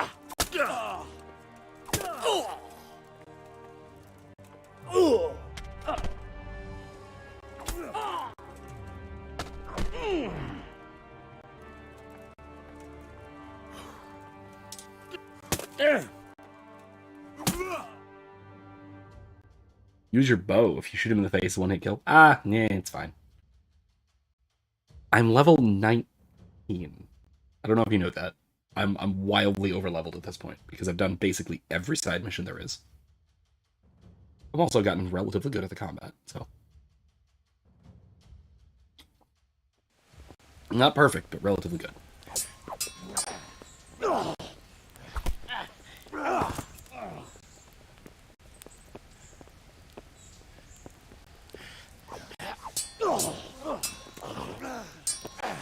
This is a great combat sequence. Damn, this is good. This is good. This is really well choreographed. Oh man! We just half sorted him. Oh, that was great. I'm bad for a peasant brat. Oh man, this is really good. It's not over yet, you scum. Now where's my sword? What have you done with it? Talk, you bastard! I'll see you in hell.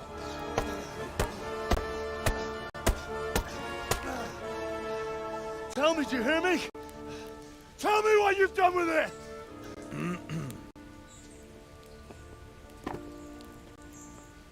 I'd say you're flogging a dead horse there. You took him down. On your own. Well done. Nice work. You surprised me. He was a mountain of a man. He was the one who attacked Neuhoff. And stole your sword, sir. The thought did cross my mind. What did he tell you? If we'd taken him alive, the executioner might have gotten more out of him. Oh well, these things happen in the heat of battle. Anyway, we found a trunk full of coin down below. Someone was paying this gang very well. There were some of Sigismund's barbarians among them. I don't think we've seen the last of this. Whoever engineered it was highly placed. They won't give up after one defeat. This louse was just a pawn. I'm afraid you're right, sir. Well, lad, we live to fight another day, eh? Why did they have naked plates? Well, at least I'm not the only one bashing someone's head in repeatedly. That's the fear leaving you, lad. Let it go.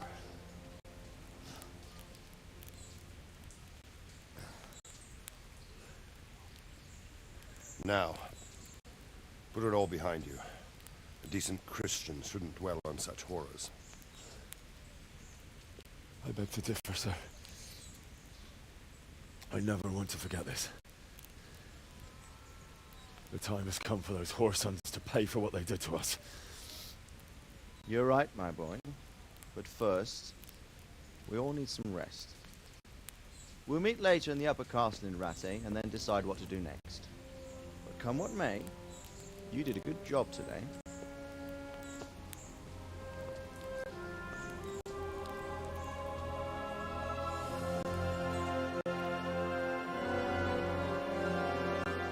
That was an epic fight. That was really good. Like, the combat was not, like, because I'm so damn over leveled, it wasn't, like, excessively hard. I was able to take him down pretty easily. I've had harder challenges, let me put it that way. But it was, the actual choreography of that cutscene battle was amazing. It was really good. It was really, really well done. Even just, like, from a HEMA perspective. From, like, a martial arts perspective, that was really well I done. will make you pay for this. It's time for the next part of our plan. Give the word. Was it Sigismund? Yes, sir. I think that's Sigismund. Aha. And is that the sword? Ooh, if it is, that son of a bitch.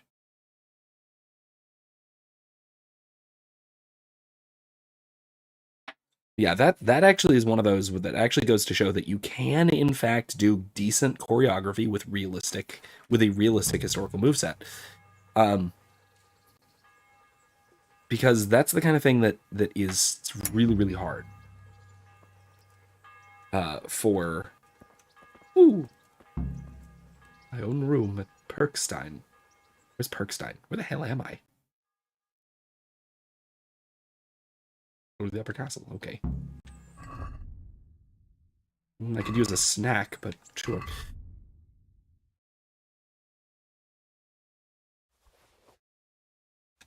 Sorry about that.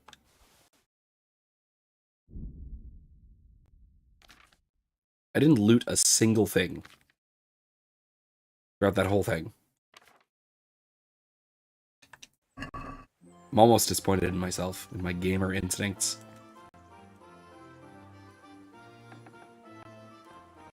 Oh well. Those were the arrows that I plucked out of my body. I should do some repairs, shouldn't I?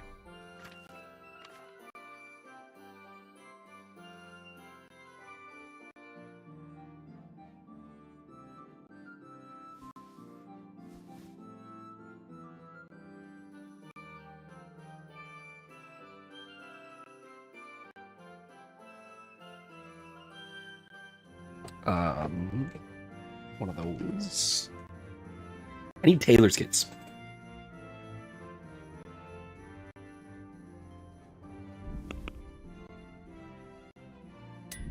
Oh.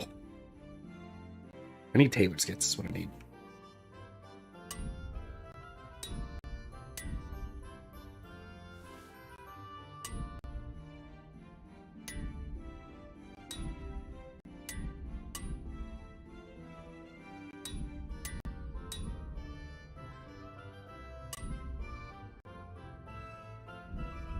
Ah, darn.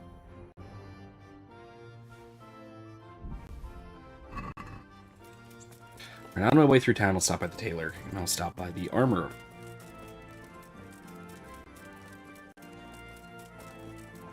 Some repair kits.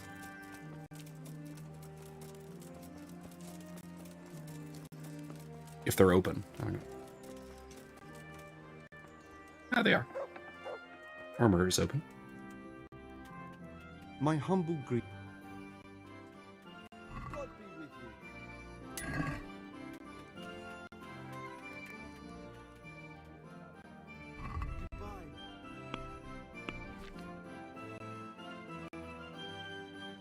I have the money.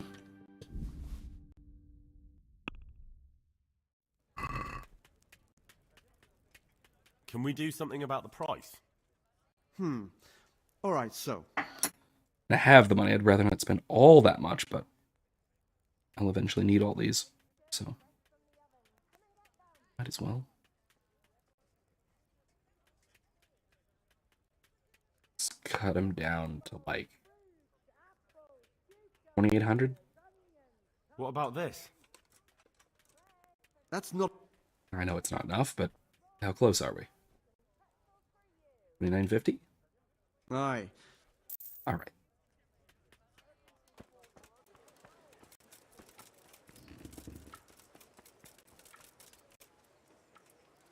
Garlic, carrot, beetroot, onions, all that grows in the ground. All right, let's see. Good day to you. Take care.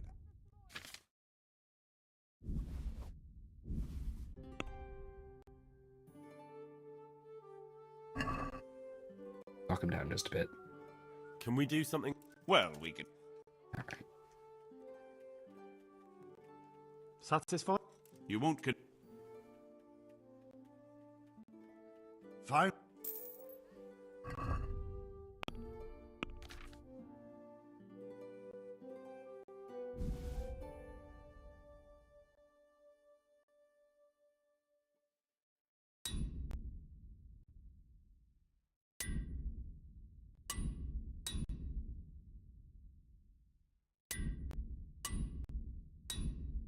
My God, are you serious? This is ridiculous. Good luck to you. Alright, alright. Ah, crap, I should have just sold that signet ring.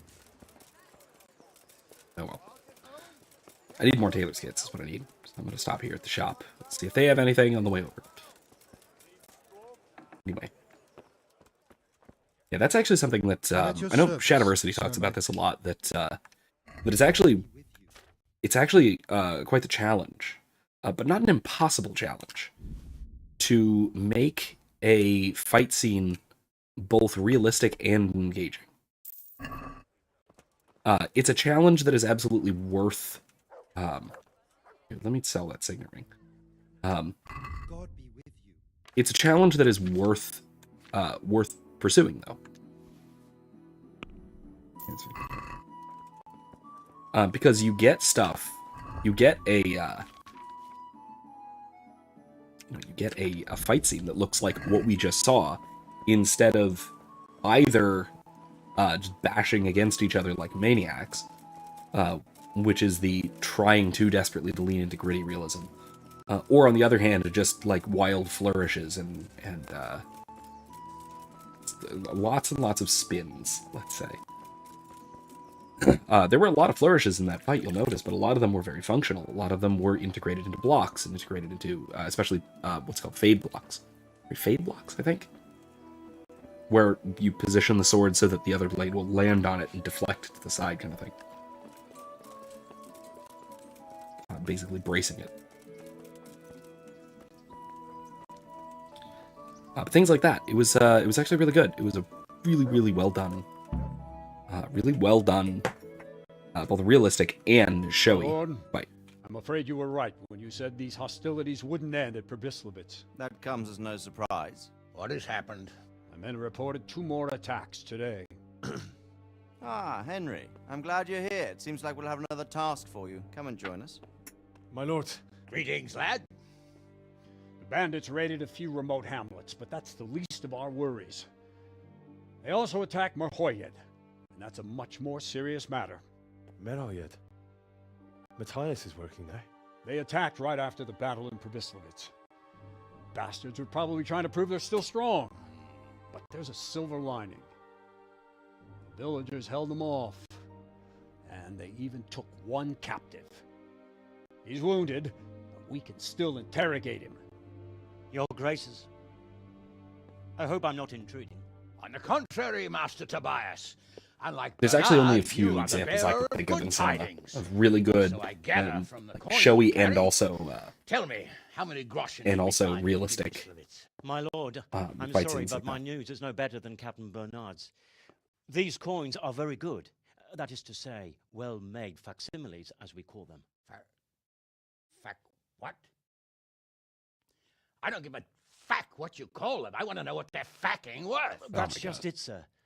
They're worth nothing. Oh. You saying what I think you're saying, Master Tobias? So they're not gold. This here is just a pile of copper. Curva! Fuck! Plated with silver, so it's still of some worth.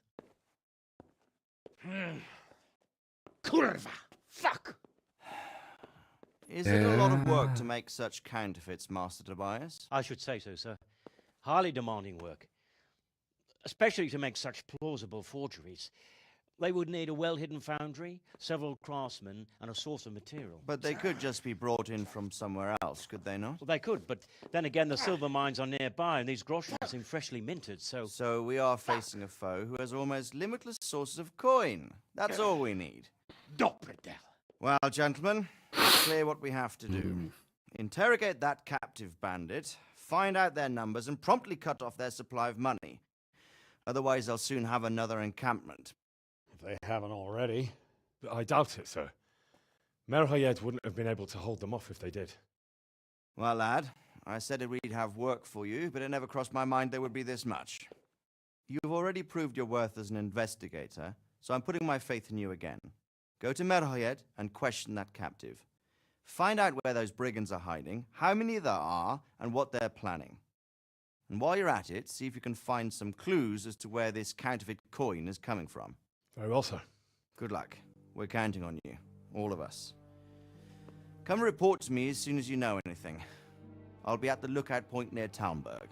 Well, yeah, that's really hard to fight an army with that is backed by counterfeiters.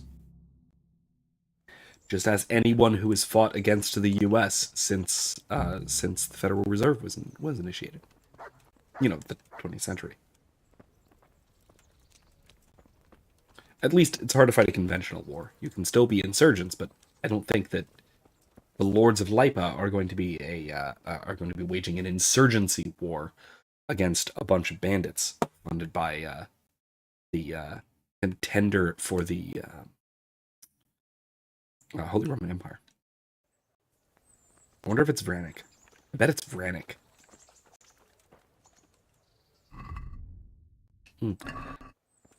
I could use a snack. Or a meal, or like.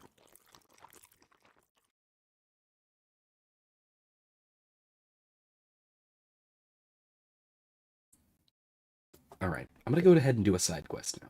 We have about an hour left.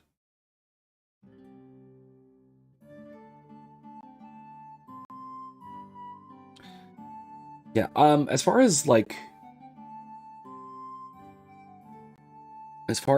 sword fights in cinema that have been a good combination of both flashy and yet still realistic, there have been very few that come to my knowledge. What is this? This is a DLC quest. We're gonna have to do those eventually, you know. I don't know when.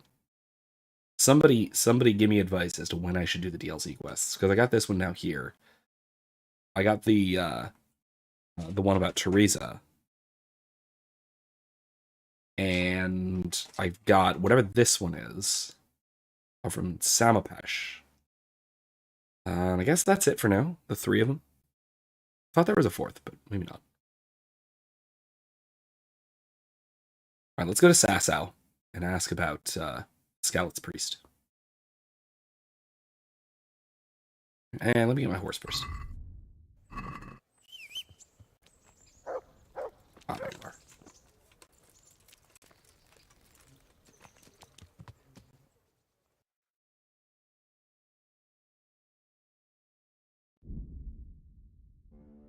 Let's go.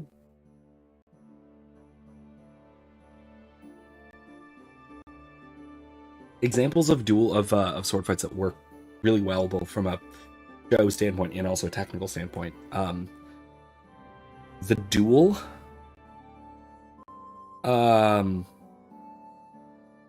Rob Roy with Liam Neeson.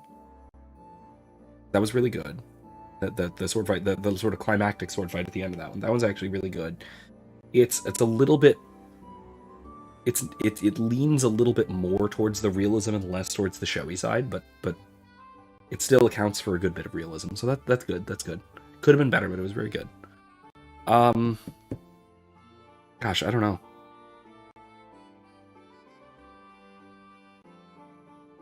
Actually, oddly, I'm trying to remember exactly the specifics, but I remember being struck, and it's been a while since I watched it, so grain of salt. But I remember being, oh, a snare. I remember being pretty well engaged by the sword fight, the ending sword fight in the town. I think it was in the town of the Russell Crowe Robin Hood movie. Be spilt.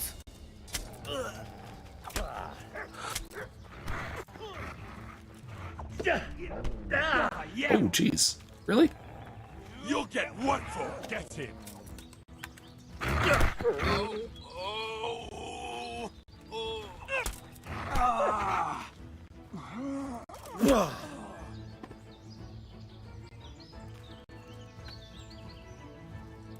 Sorry, lads. Oh, you've only done the one DLC, the Woman's Lot. I've heard good things about it, and I've also heard that it doesn't scale to your level. Like, you don't have your character level because you're playing as Teresa. But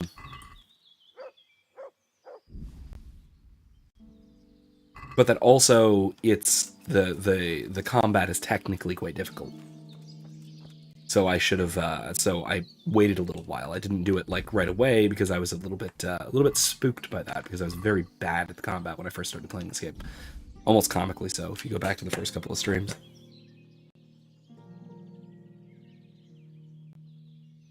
Not almost comically, it was pretty comical, honestly. I was real bad at fighting.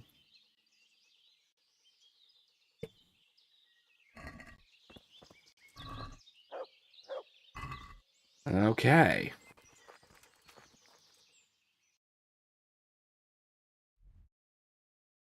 I assume there's not going to be any more, so let's just go to Sasso. But yeah, it was,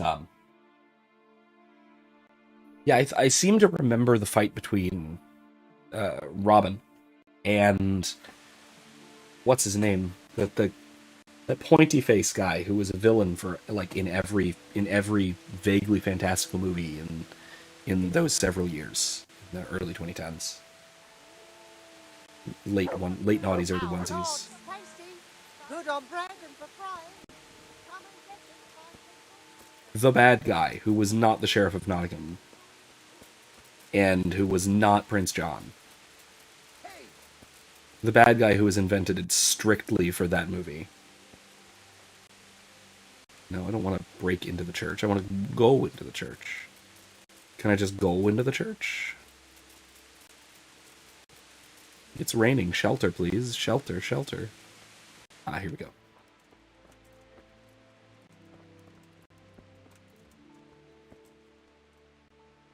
Beautiful.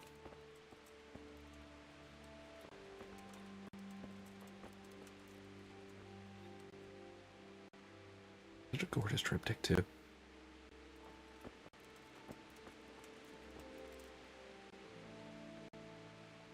Garrett Garnett. I thought it was said Garrett Garrett, who is an Austrian economist.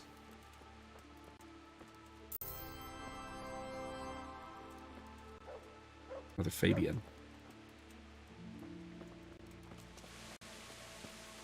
Who am I supposed to talk to about the priest?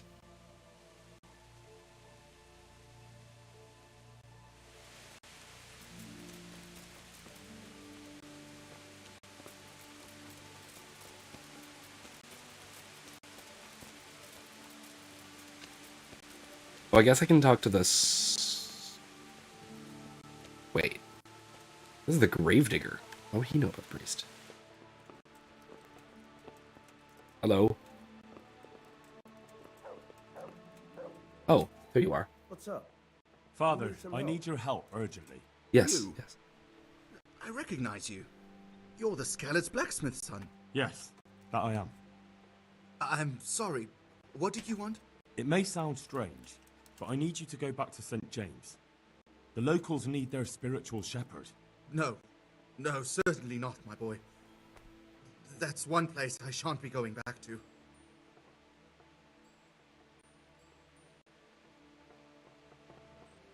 Why? It is your parish, after all. A parish that's little but a ruin these days. And besides, God forgive me, but I'm afraid all kinds of ruffians are on the rampage around Skalitz. It isn't completely safe, but most of them are gone. As my father used to say, why take the risk? How did you manage to get out of Skalitz? I didn't. I wasn't there during the raid. I was here at Sassau for confession. And why aren't you with our folks at Ratai? What if Sir Radzik has need of you? Look, here I'm an honored guest and well cared for. In Ratai, there's hardly room enough for the refugees already there. And what's more, the parish priest doesn't like me, which happens to be mutual. The last thing I want to be doing is haggling with him over where I can sleep or how many slices of bread I'm allowed to eat. He certainly isn't known for being generous. Goodbye. Alright, well, I'll talk to him later. Oh, there's a tourney tomorrow. Excellent. Disciple Mike said, I love the sword fight with Troy in Troy with Achilles and Hector. That one was really good. There were some weirdnesses about realism there. But nothing too extreme. There wasn't anything that was like utterly ridiculous. A lot of cool stuff with spear and shield, which is a combination that was historically very, very popular, but not really in cinema. So that was really cool to see. Yeah, let's just go to Scallots, see what happens. Oh god, we're getting there at night. It'll be fine. But yeah, I think that was a good balance. I think that was a good balance. It's a good point. The fight in the Twilight Samurai, I have not seen. So neat, something to keep in mind. The County of Monte Cristo, yes, but that was still kind of in that era of Hollywood when everyone was doing sort of Olympic fencing style, or Olympic style fencing for sword fights, which has a very distinctive and yet not really like realistically combat effective style. A skirmish at night. Should I? Yeah, let's see what's up. And then Phantom Menace duel, of course. Yes, the Phantom Menace was amazing. The duel was phenomenal. Well then, was it what then? Well now, look what's come crawling up. What's up? Shit. I'll lay Dublin.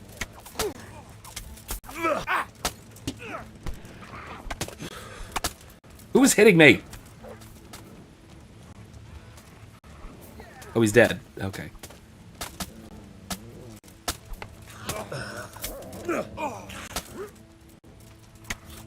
Ow!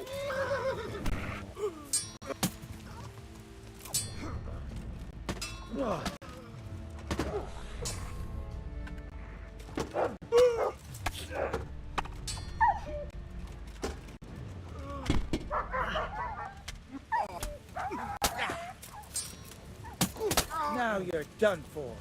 Is that the best you can do? Oh crap, did I hit a guard?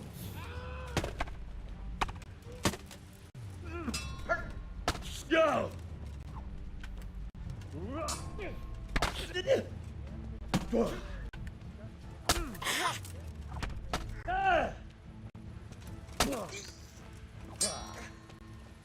Fucking hell.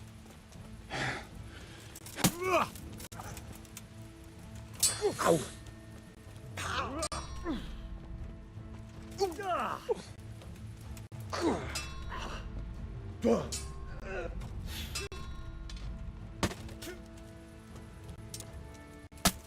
Now I'll say about the What's the matter?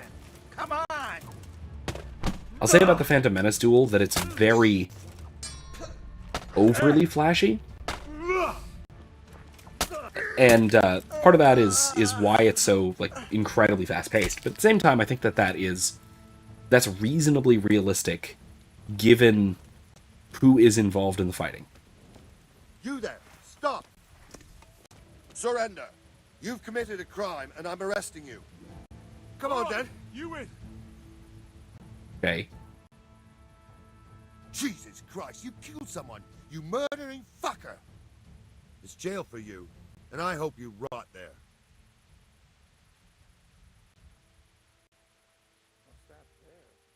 Enough! What impertinence is this? Do you really want me to lose my temper? Aye, right. I've gone all weak at the knees. Ah, crap. Here we go.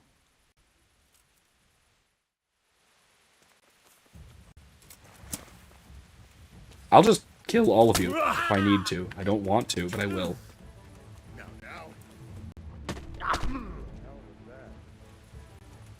Just stop. You can flee.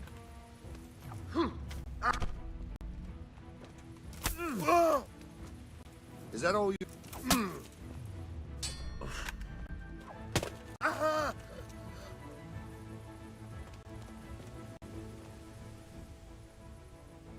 All right.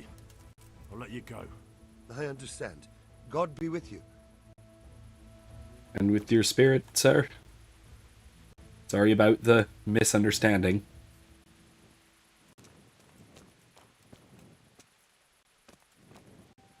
Okay, but I have to, because some of this stuff is great. Decorated arming doublet. It's not actually very good, but I don't like it.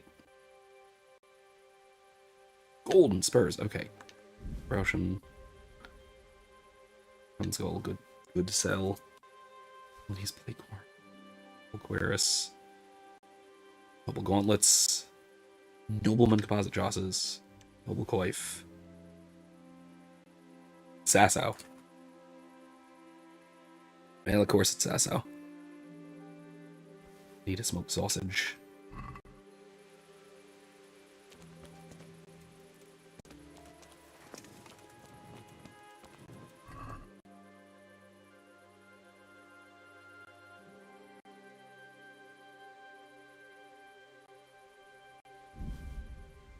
Gutenberg Queris.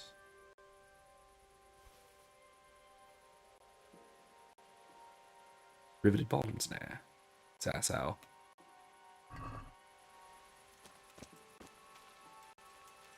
There's a bandit down there.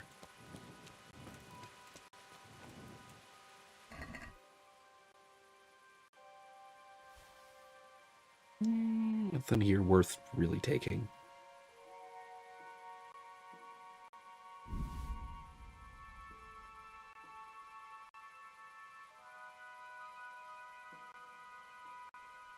Nah, nothing really worth taking. Anyway, as I was saying, I think that I do think that the excesses of the Phantom Menace duel are perfectly well justified by the fact that it's a duel between Force users. So basically, a duel between people with heightened abilities, including heightened physical abilities and significant precognition. So the dance-like, I'll take it. The dance-like character of the duel is perfectly well justified based on who is fighting and under what circumstances. So I think that's fine. I know the duel gets a lot of criticism for that sort of thing, but I don't think that it is. I don't think that criticism is fully warranted. I think that that characterization of the fight, that part of the fight, that aspect of the fight is perfectly well justified. Stolen in God knows where. That actually could be better than what I have. And it's prettier too. I like the bright green more than the yellow. But it's stolen, so. Gold spurs, Golden skull, bassinet. Strictly worse than what I have. Slightly better. That's weird. Oh, that's because these are riveted.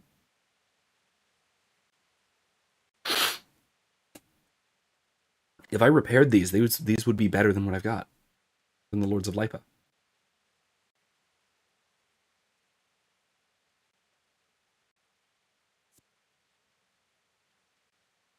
I'm going to do some repairing, because those might actually be better.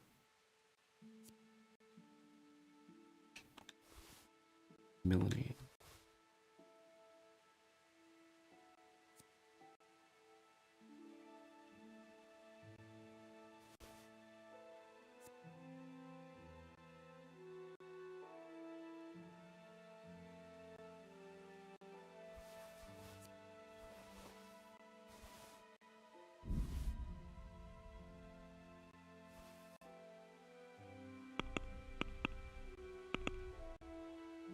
Alright, let's see. I need tailor's kits. 1 blacksmith's kits. Do I have any full-size armorer's kits? I don't think so. Oh, I do. Oh, I have a lot. I'll use the small ones first, I guess.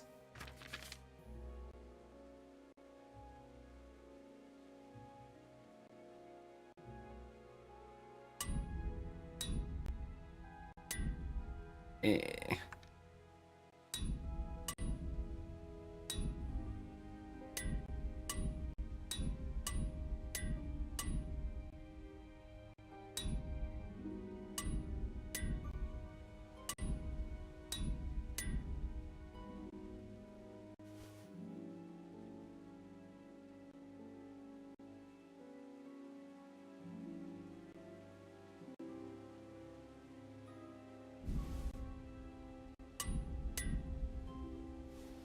All right. Mike says it's perfectly agreed. It's perfectly justifiable in the setting. It'd be hard to pull off the same duel in a medieval epic. Yeah, I mean, even among like magic users, if it's like a fantasy series, unless they're specifically like supernaturally skilled, then I don't. It doesn't make sense. But because they're supernatural combatants. Oh, there we go. Mutt? Oh, Sakra. He's run off again. Great.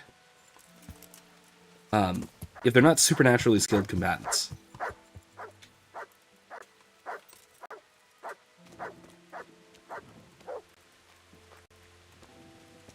Mud?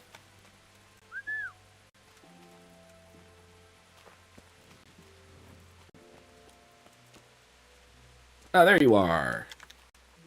I need to give you good pets. And Good bacon. fella. That's my boy. Look what I've got for you. Stolen bacon. Love this. Have some stolen bacon.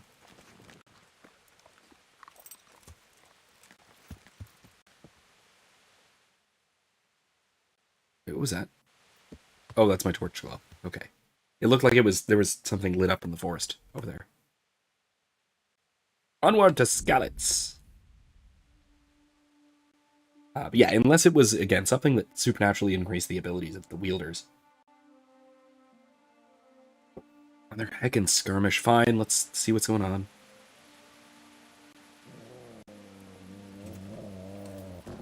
Come on, good face. Well, I never. The pig turns up willingly.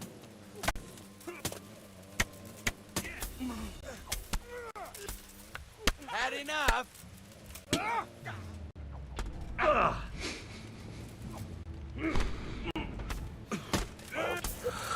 dear.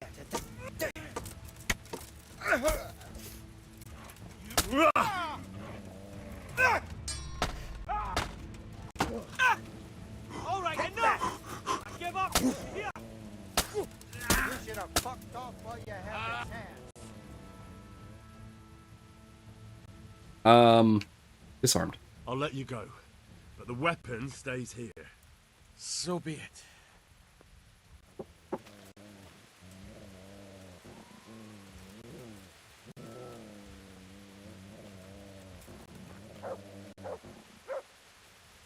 Excellent. What's that?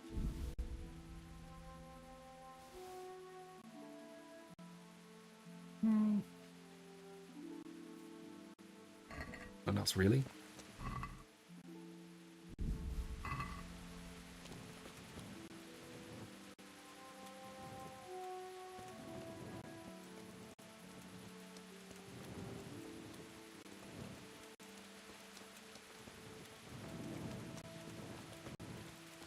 Evening.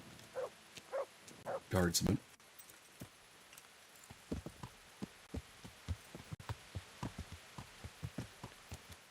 Let's keep going.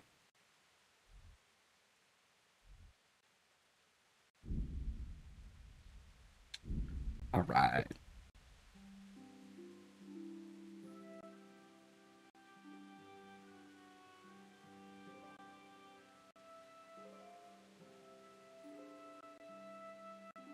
I would actually go even further as far as like the overly wildly fast paced thing. I'm just gonna move around a corpse. The wildly fast paced kind of Star Wars combat in the prequels to the Anakin Obi-Wan duel in on Mustafar in episode 3. That is that one is even more crazy fast paced. Want to earn a bit of coin? Sure. There's nothing to it. Now! Hold it right. I'll slay you, you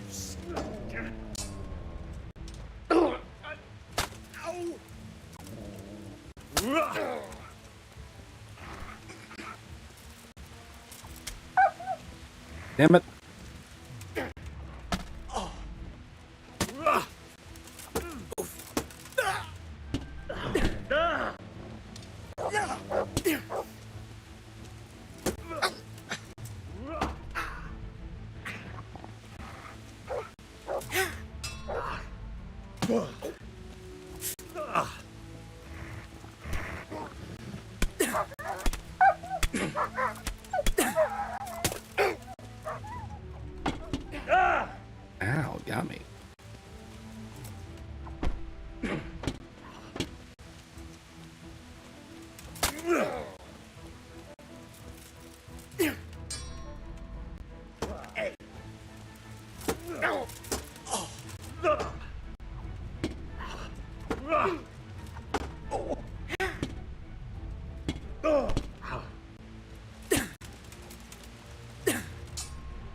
Yeah, but...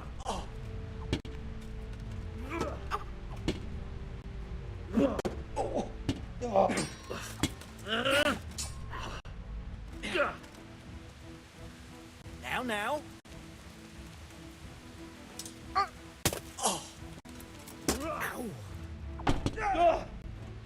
Anyway, so the reason, while I'm fighting this guy, the reason I think that the Is that all you've got? weird flourishes and stuff are even more justified in the Anakin Obi-Wan duel is because not only do they both have superpowers, especially precognition, but they also both know each other incredibly well and have trained with each other for 15 years, give or take. 13 years at that point, right? I think so.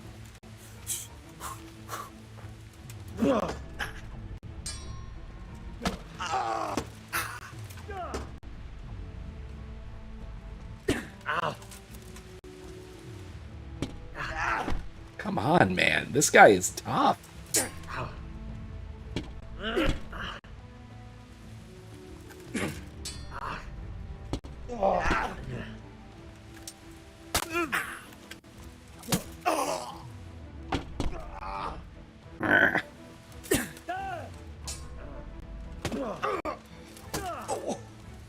Shit. But because they're so familiar with each other's styles, I think it's actually fairly realistic that they can be that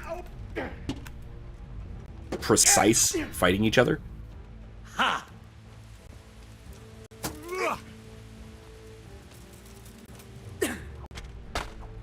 There we go. Jesus. This guy was tough. I've completely destroyed his equipment, though. Everything is at health 0. Not his pauldrons. That's weird. And it's not his pants.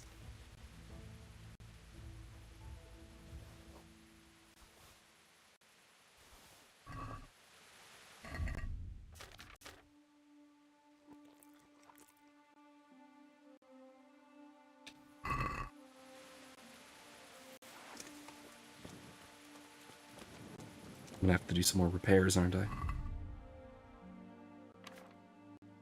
Oh no, my stuff's okay. It's not in great shape, but it's not completely broken. Alright. Anyway.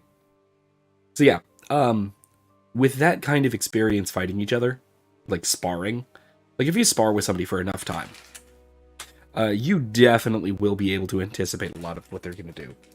And a lot of that, like the thing that's notorious, a lot of critics will say that the flourishes that they're doing like around each other, I think that is honestly perfectly justified. Perfectly justified. Because that is exactly the kind of thing that the two of them would do to test each other, because they know each other's sequences. And it's trying to figure out when the other person is going to break off of the flourish and move to attack. It is something to throw the other person off of the otherwise very expected combat sequence. I think it works.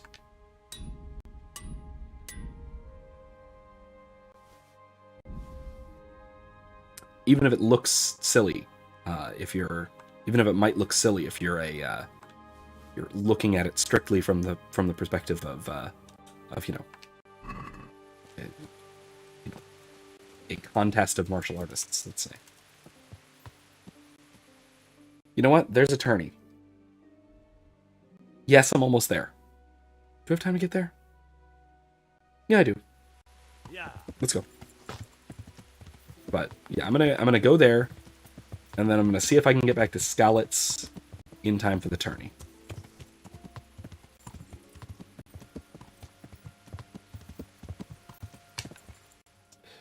Mike says, I would admit though that the most emotional fight was the last one in episode 6. There was so much more we could get into in that fight. Yeah, absolutely. I think I have to agree there. That's the guy who tried to shake me down. I don't care though. Oh no. This is a bandit camp I just almost ran into in the middle of the night.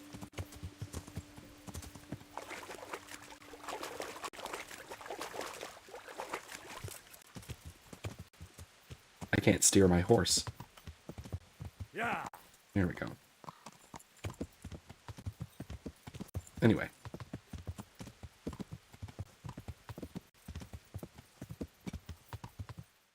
Yeah, that was phenomenal. Especially in terms of, like, it's the father and son duel to decide not only the fate of the Empire and the fate of the galaxy, the fate of the rebellion, but also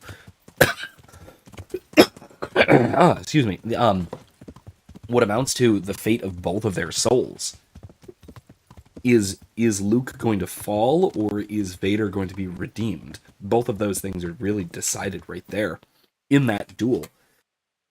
Because the two of them are fighting each other for each other, is one way to think about it. Oh, you do, huh?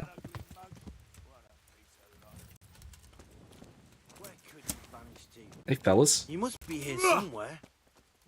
You're dead.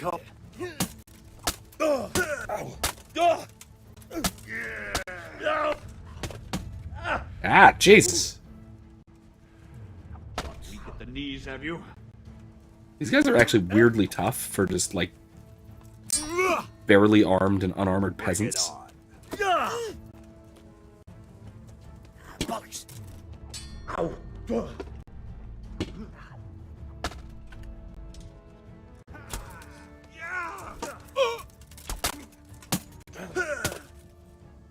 Come on, guys, really?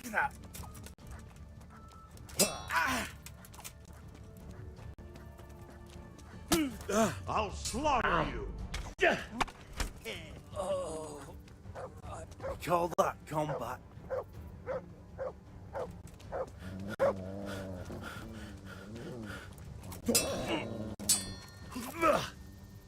I'm over here. Okay, well, it only took one real good jab to kill these guys, but... Noble. A noble shirt. Wow. Alright, alright. Wait, what did I just loot? Yeah, whatever. It wasn't something too stupid, but fine.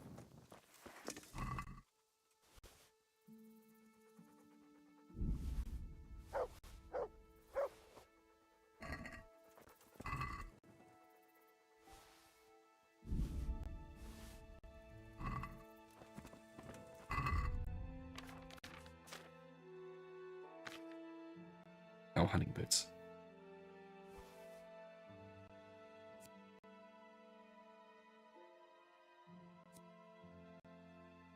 I'll actually equip those.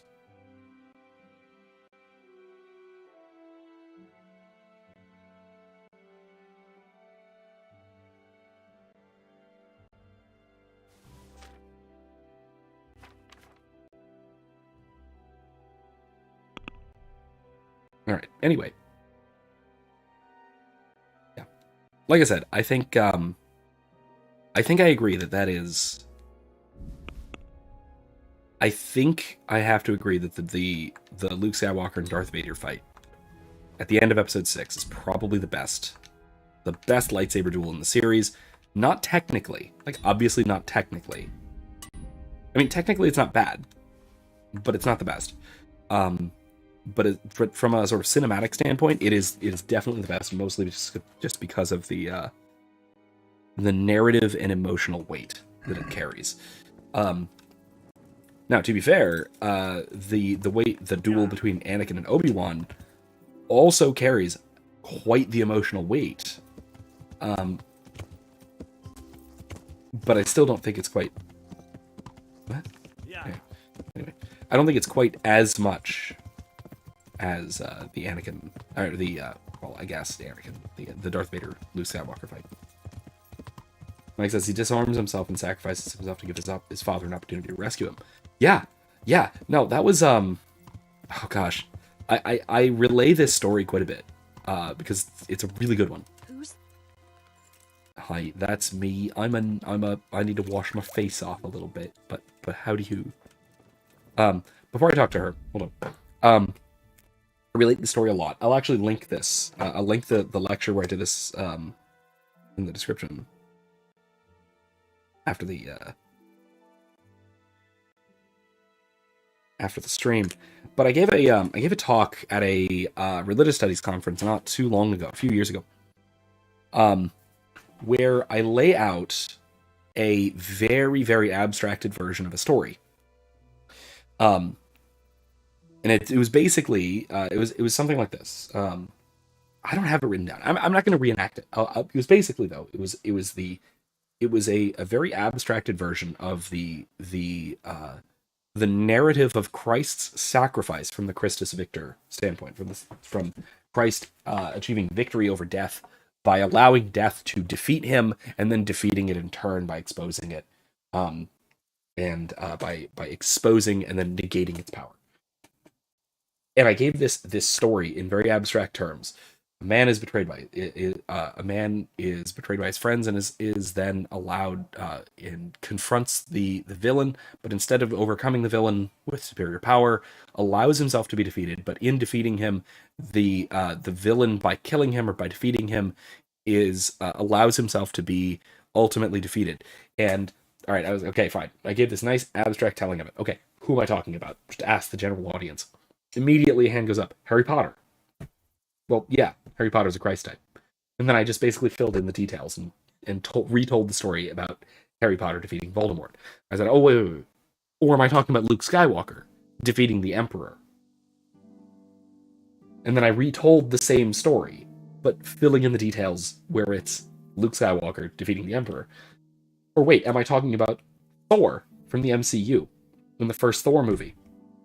We see exactly the same thing. Thor allows Loki through the Destroyer to kill him functionally, and that's what allows him to regain his powers and his titles, his godhood. If we want to, at risk of stretching the allegory a little too much,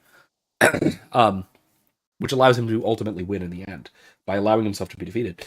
And then I just filled in the story with Christ because it's a Christ story. And so we think of this as just the prototypical hero's journey, but it's not. This is so alien to pagan culture. Pagans would never recognize this as heroic. But it's exactly what we would expect in our culture, which is so informed by Christianity. And so we think of this as just the hero story, because it is, because our hero is Jesus. Our prototypical hero is Christ. It is not Thor from the Edis. It's not Hercules. It's not Achilles. Welcome back about the Odyssey, or not the Odyssey, the Iliad. It's Christ. Greetings. What do you need? So this some background here. The former priest of Rovna eventually wound up running away with a girl, with a young woman, who died giving birth to his child, and then so he went off basically wandering the world in pilgrimage or exile for a while, and so we're trying to find him. I'm looking for the priest, Father Simon, and I heard you might know of him. Simon?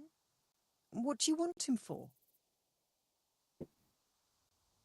I'm looking for the priest who used to take care of St. James, and the locals tell me they saw him around here. I don't know if I can help you there. He'll never go back to his parish, if you ask me. Very well. What is it you want to know? What went on between Simon and your daughter? Nothing that hasn't happened before. Our Mary was his housemaid in Skalitz. She was pretty. Oh, in Skalitz, not very Rovna. pretty. Okay. And he was young, and so things went the way they do between comely young folk. She came back home one day, heavy with child. That must have been quite a scandal. My husband was furious. He ran around the cottage brandishing an axe and yelling that he'd kill him. The neighbours wagged their tongues a bit, but in the end I was happy the girl was taken care of. The priest was generous with his compensation. Only she never had the chance to hold that babe in her arms. She didn't live through the birth. I'm very sorry. Such is a woman's lot in life. Men die in battle, and women in the arms of the midwife. And what happened to Simon? The poor man. He took it the worst. He was sure God's wrath smote Mary for her fornication. That's rubbish. People lie together out of wedlock all the time, and God never smites them down. Well, That's not just often. what I told him. But it's hardly my place to lecture a priest. And who knows? Maybe he was right. The Lord moves in mysterious ways. And like I He said, was not often. overflowing with grief. He barely spoke, didn't eat, refused to take a new housemaid. And then, one fine day, the presbytery was deserted. It took a good season before another priest came along.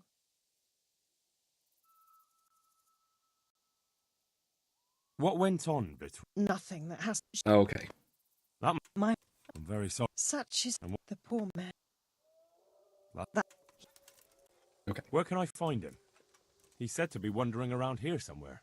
I heard that too, and I'm inclined to believe it, even though I haven't seen him myself. How come? After our poor Mary went to her rest, we used some of the money he'd paid us to put a cross up by the roadside. And lately, there's been wreaths of comfrey turning up next to it. I don't take them there, nor my husband neither. You think Simon does? Who knows? Could be. Maybe it's a miracle. I could believe anything. But there's not been fresh ones for a while, so perhaps he's moved on elsewhere again. I see. Okay. Can you tell me where that cross is? Certainly. There are settling tanks for the mines to the west of Skalitz. On the hill above them in the woods, there are several paths. Mary's cross is by one of them, close to the brook. All right. Thanks. I'll be going. Very good, then. And if you do find him, let him know that we have no hard feelings. I'll tell him. Take care. All right, then. I mean, it seems he is, he's got quite the guilty conscience and quite the penance. But so maybe he is, prepared to return to the priesthood. I'm going to ride on back to Ratai and go to the tournament. And I'll finish with that. Let's go. It's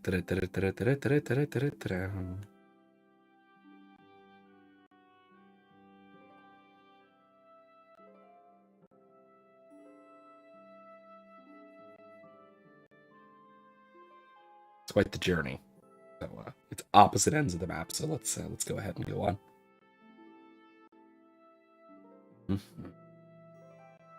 Oh, something here. A corpse.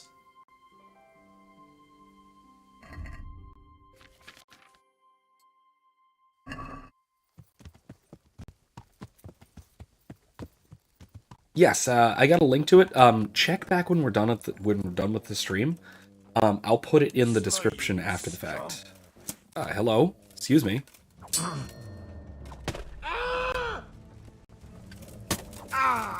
Oh, there's a bunch of them. There's a bunch of them, and they're well armed. Is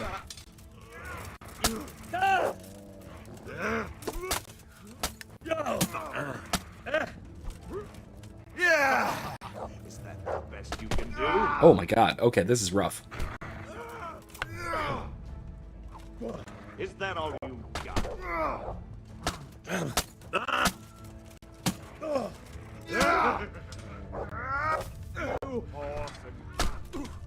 Come here, little lover.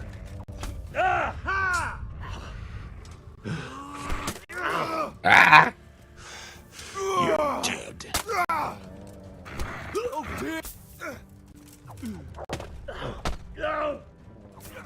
You'll get one for.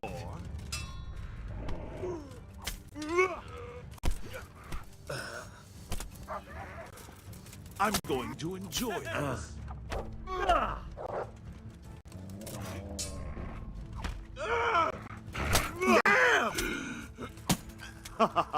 Is that the best you can do? You call that good?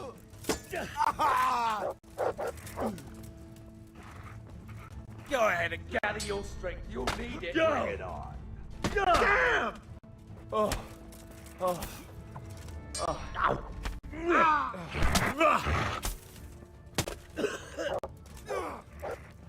Come. Shit! Ah. Yeah. So anyway, I will. Mike, I'll put that in the description afterwards, and then also I'll put it in the religion channel of the Discord server. You're in What's there. the matter? Come on.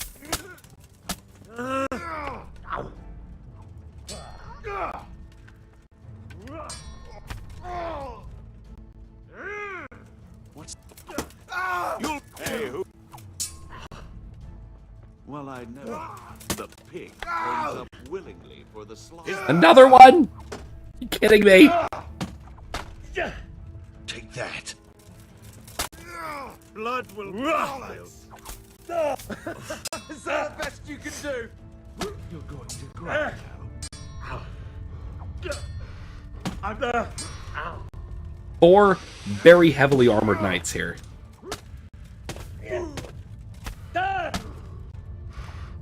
Come here, lily liver.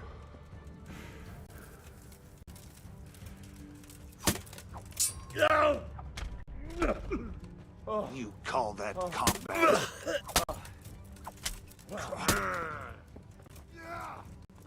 You'll get what's full.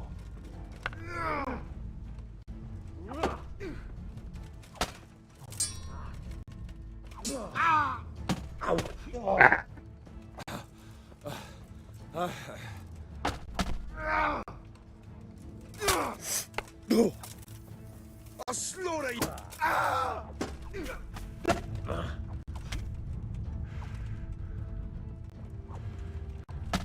Ah, Jesus. Okay, this is really bad. Oh, man.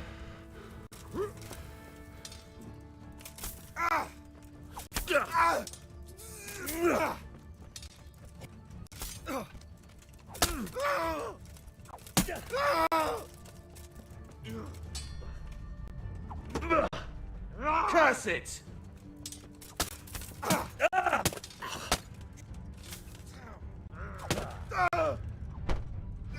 Enough of life, have you?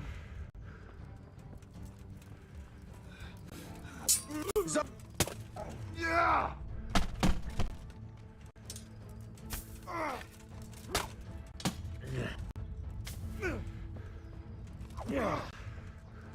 Way off!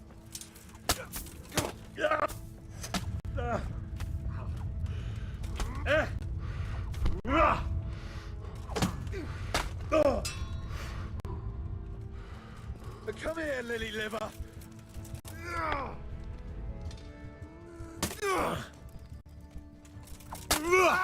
I almost got this. I think I'm alright. I think I'm alright.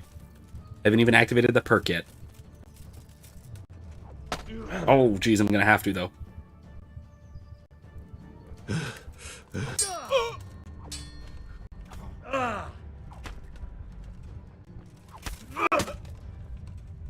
Yeah!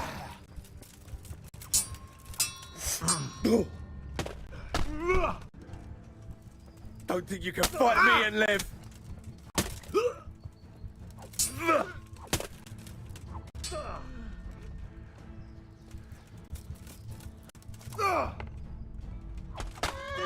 Take that!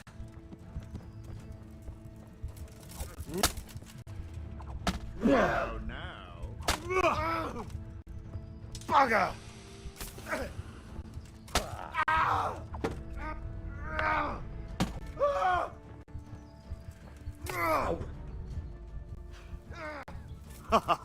Is that the...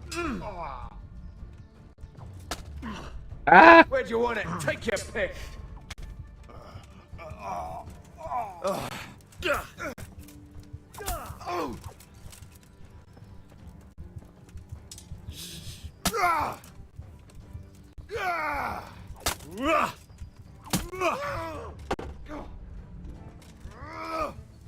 Fuck!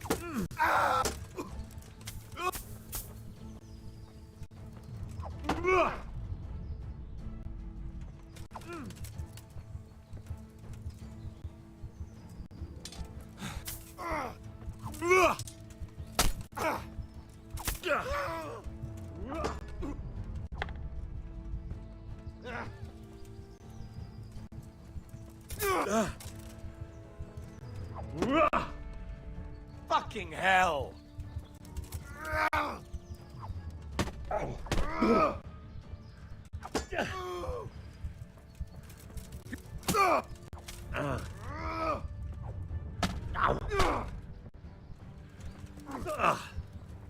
Ha! All right. Christ. Yeah, the religion description. Yeah, so I've got a Discord. I have a Discord server. It is in the. You can join in the description. There's a link to it in the description. Oh my god. Okay. That was a rough fight. I need this.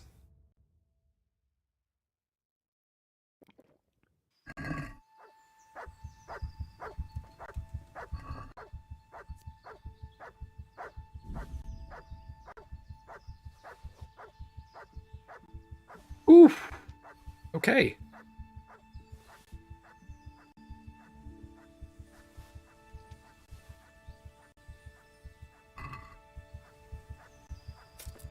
It's the last of them.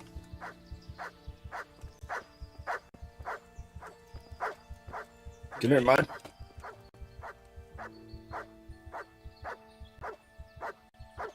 Yeah, so I have a so if you're not aware, I have a Discord Discord server.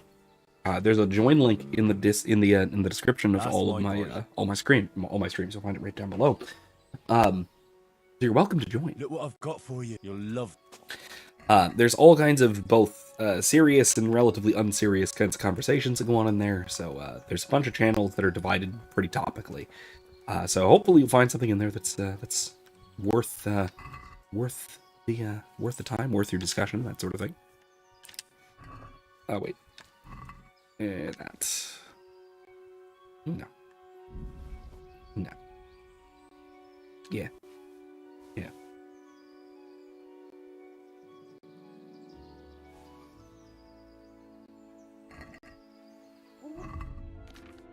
Anyway, but yeah, so yeah, you're absolutely welcome to jump on in. And after the stream, like I said, I will put it in both the description of this stream as well as I'll put a link to it in the religion channel of the Discord server. I have one. There's one channel that is dedicated specifically to religious topics, and that is religion as distinct from theology. Or as distinct from philosophy of religion, because I have a philosophy channel, or a philosophy, not channel, channel, I don't know, little section thing along the left side of the screen. You know what I'm talking about. Oh gosh, alright, I need to try desperately to repair some of my stuff here.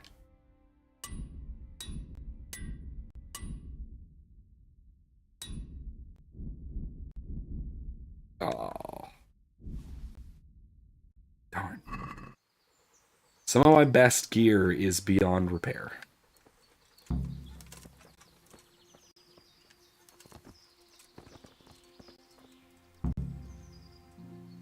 Yeah, I'm gonna go try and win the tourney. Oh, another Longinus' sword. Let's see.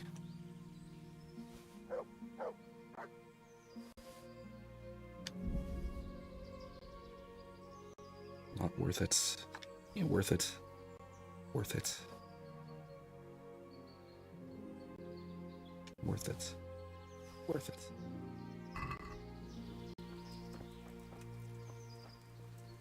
Oh, man.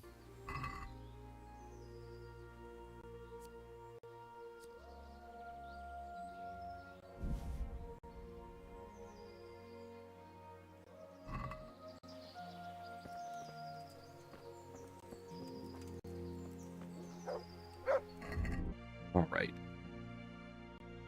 I don't know if we'll have time at this point for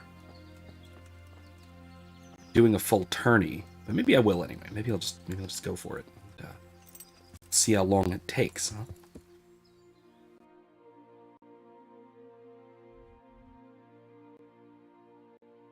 Unless I run into more trouble on the way, which is also possible. Let's see. That was a rough fight. It was a rough fight.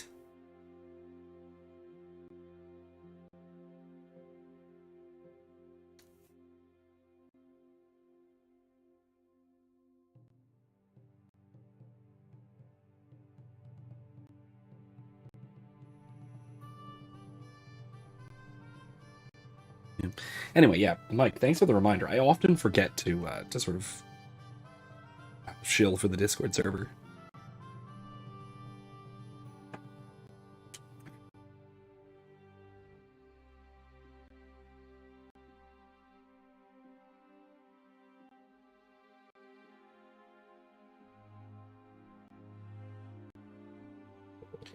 Also, another thing in general, I will usually go back through these live streams, and I will put, sure, why not, a bandit probably, and I will just go ahead and put, Hey fellow, how about a little wager? I'll put links to all sorts of things that I'll put links to all sorts of things that I talked about on stream in the description after the fact. What's the matter? So if there's ever anything that you find interesting that I was talking about, feel free to check back. A wager. And there's a good chance there's a link to it already in the description. A little friendly combat. Just the two of us. Yeah, sure, why not? All right, why not? Then, of course... Taker. I hope... yeah, sure, let's bet 50 groschen. I'm glad to hear it. Let's get to it then. I'm gonna try not to stab you in the face and kill you. This won't take long. Yeah, you're right.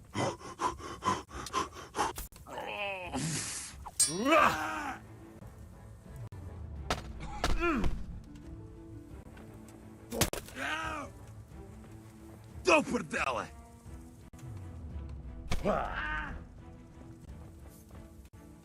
Alright then. Damn it. You got lucky. First blood. But then... right in the gut. Luck's a part of it too. Take your winnings and go. Thank you, sir.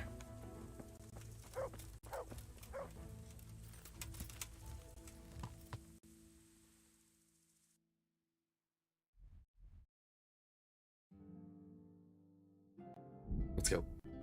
Yeah, I know, same guy. I already beat him. Anyway.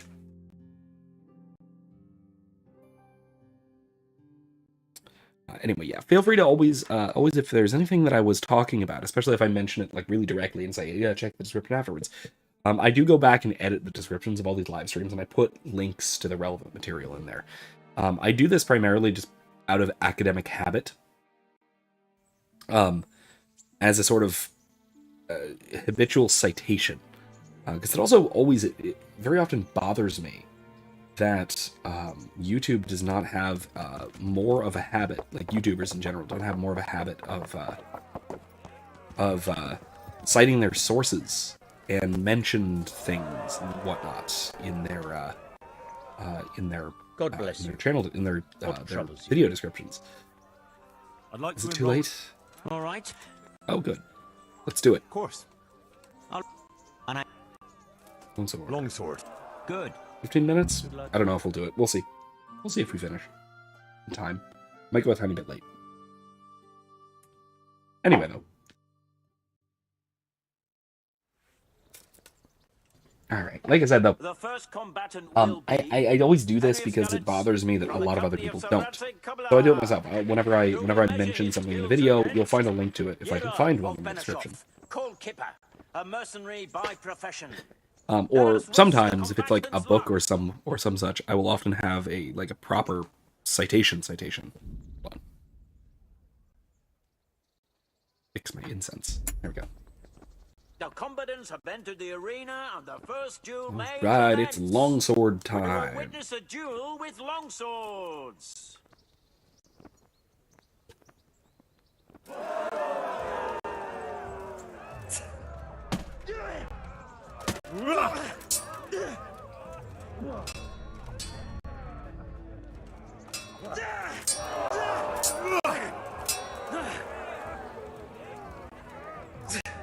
Ow.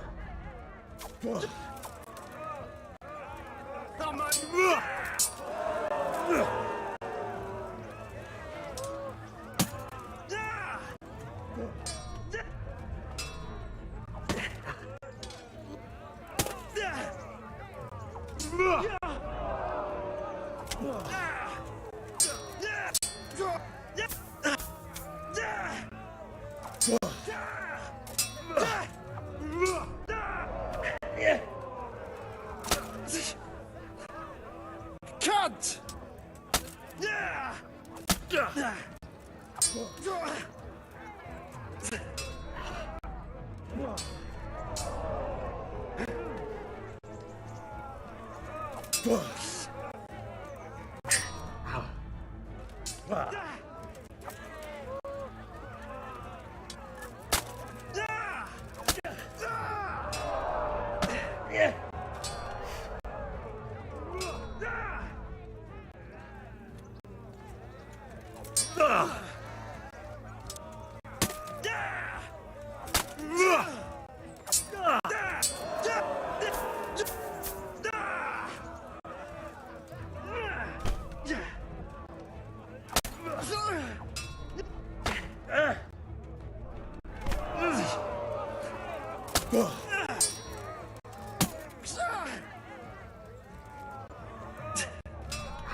Fucker! Hey, Dominic. Welcome. Fighting in a tournament. All right, there we go. Cheers.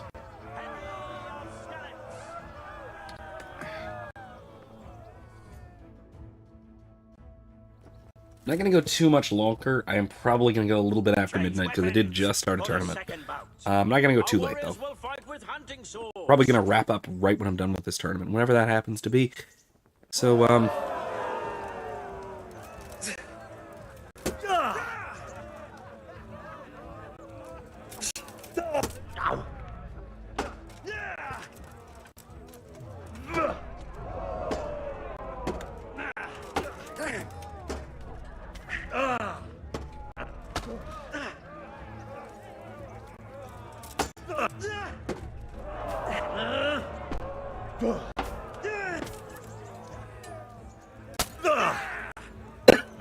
Fuck it! excuse me. Oh, gosh. Have I ever gone to Twitter Spaces to talk to the alt-right? Not really. I have a deep aversion to Twitter, and it has nothing to do with, like, the censorship or lack thereof now or whatever. It's mostly just the format that just drives me up the wall. I just really despise the Twitter format. Partially it's the character limit, partially it is the, it's the fact that if you're on Twitter, you are shouting into a void.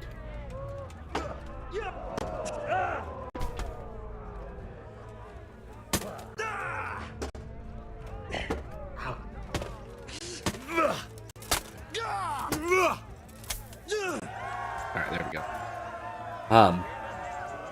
But I think that is, I mean, it's just something that I can never really get a handle on how to do. It never appealed to me. Honestly, my preferred, excuse me, maybe it's because I'm, you know, old and out of touch or whatever, but my preferred format for social media is Facebook still. Facebook and things like Facebook. I actually really like MeWe. It doesn't have as big of a community, and I haven't really been too active on MeWe. But I kind of appreciate it. I like how it's set up, at least. But that kind of format, where rather than like following someone for their newsfeed, you're either joining a group, so you see what everybody's posting within a particular group. I'm not old, but I act old. So I'm 32. So wait, am I? No, I'm still 31. I can't keep track. I don't know. I'm old for social media. Way off. Ah, you got me. That was a good get. God. Ooh, that was a good get too, man.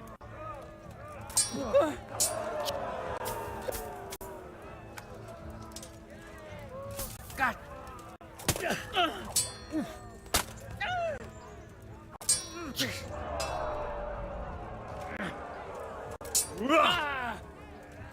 God damn.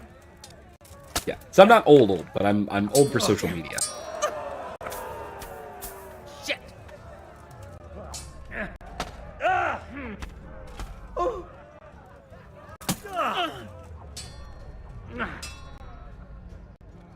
Yeah. Oh, bastard.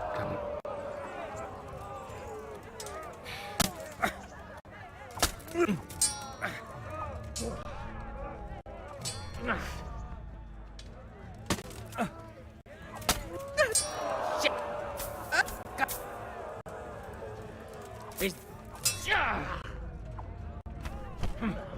Damn, got me good. Give up. Just left a Twitter space where the alt-right was debating over Spengler, Heidegger, and Nietzsche. Three people I really don't care for. Three philosophers I'm not. Spengler the least of all. I'm quite familiar with Heidegger, fairly familiar with Nietzsche. Yeah, jeez, that was nasty.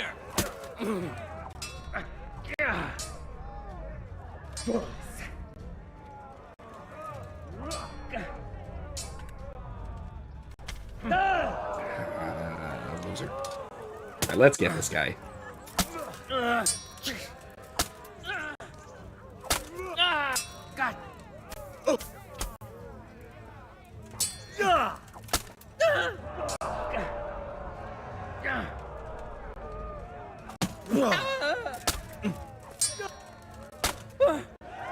There we go. I don't know if I can fairly criticize Spengler. I've only read little bits and pieces of what he's written. And it's only been political theory stuff. And I think that I get an impression of... I get a collectivist impression from him. Something like... He's almost a Weberian. At least I get the impression that he has a lot in common with Max Weber, who I also really like. He's interesting in terms of his analysis, but his prescriptive theories are really quite nasty.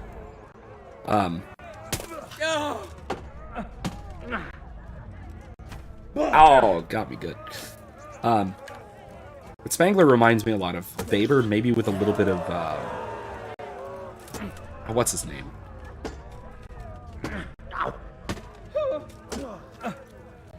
Bollocks.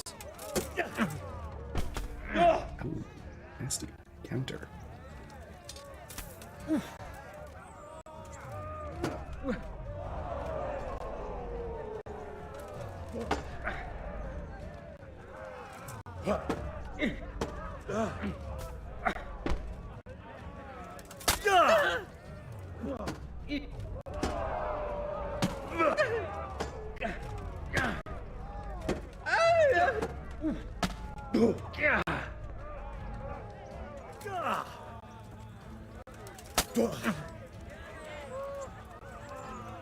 Come and get it.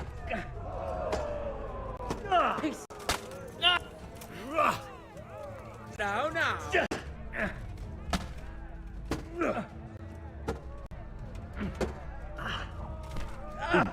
Ow, that was nasty. But like I said, I mean, this is only from brief impressions. So that may in fact be an unfair criticism. What I have read of Spengler I didn't care for. As for the other two, Heidegger has some really interesting insights. His political insights probably maybe the least interesting to me.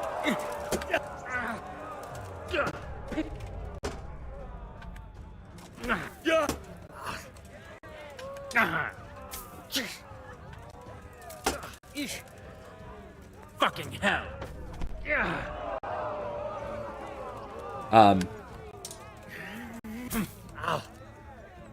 Nietzsche, at least, I think, I would characterize him as providing a fairly good sort of reductio of an atheistic worldview.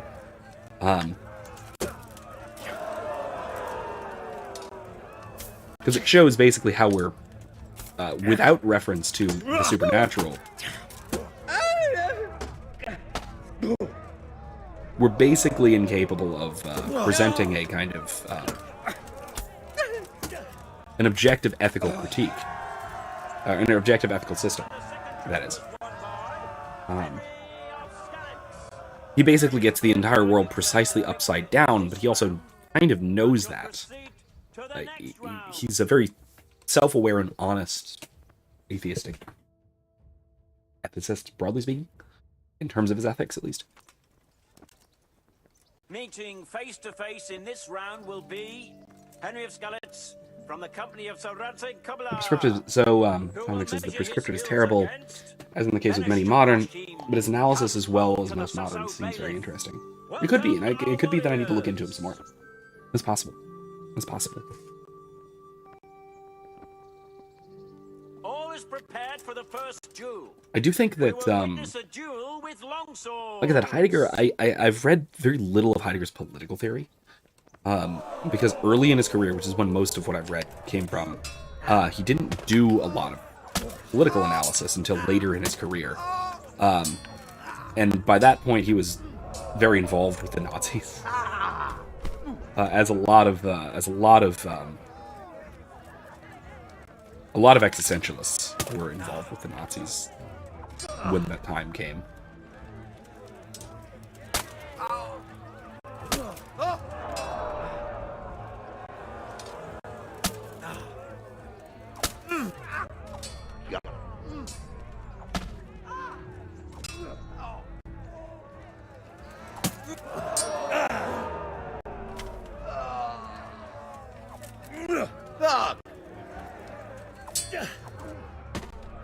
Ow. Now.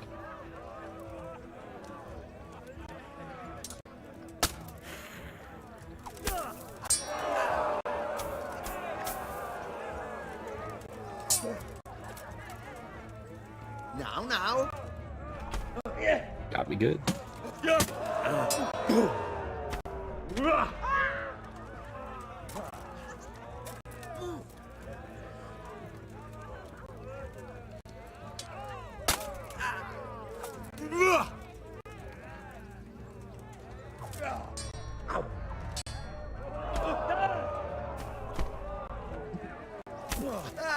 Gotcha.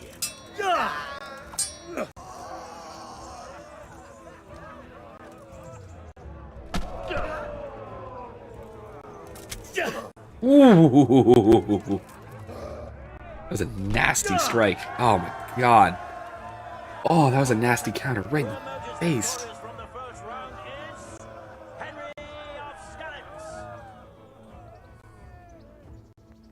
Well, here's to an at least hopefully undefeated tourney. Change weapons for the second bout. I teach philosophy. I primarily my actual expertise is not in something I regularly teach, which is scholastic metaphysics and metaethics.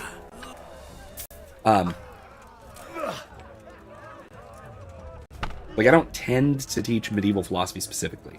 What's up? Usually, I will wind up doing philosophy of religion, because that is very close to my area of expertise. And/or this coming semester, I'm teaching ethics, which is also quite close.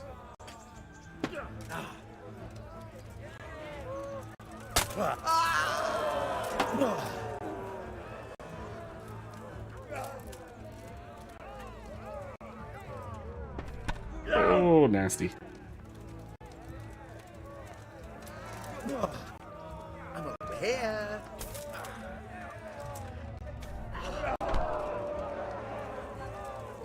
Poke.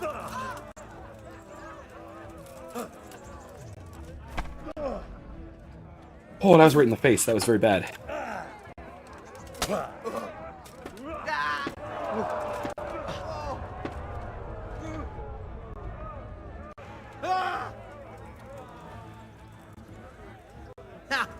Not enough.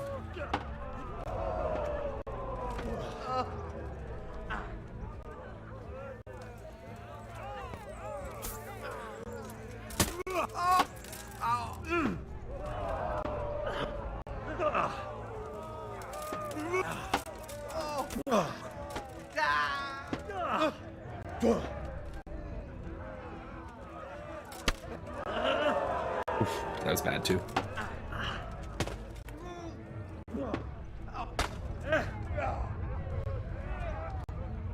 Gotcha. God.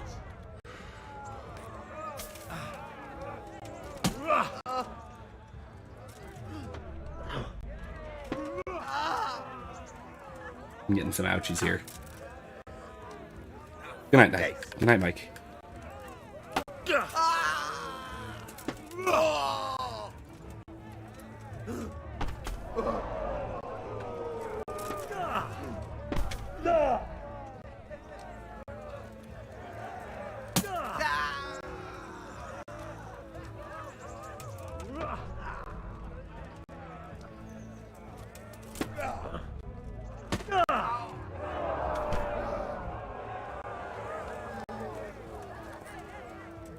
Gotcha. Oh, this is not great. I'm not doing so hot this time. Giving up already?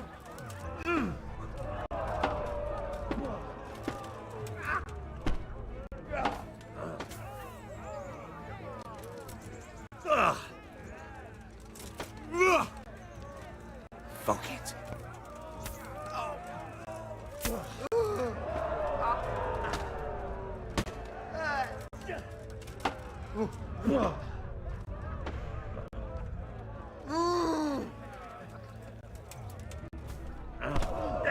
Ouch.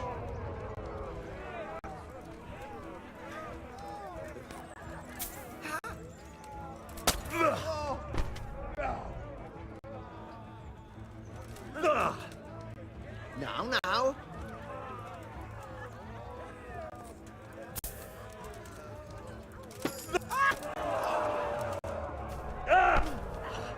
This one's rough.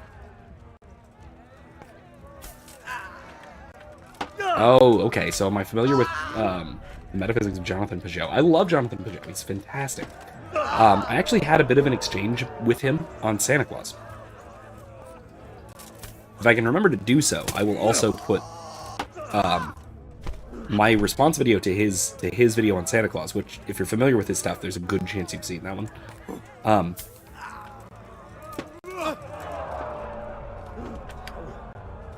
Because my response to his really does outline how I think he compares with sort of scholastic metaphysics. Because I take a generally scholastic perspective in non-critical but critical but not deconstructive response to what he has to say.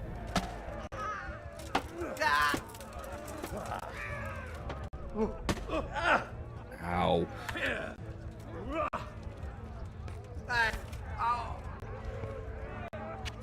Ouch. So basically, what I do in that video is I'm not disagreeing with him.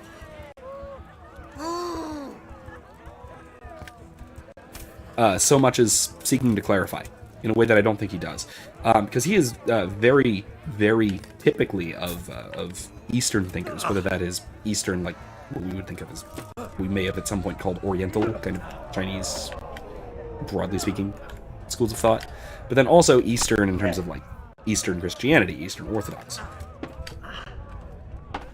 Oh god, this is really close. Damn it!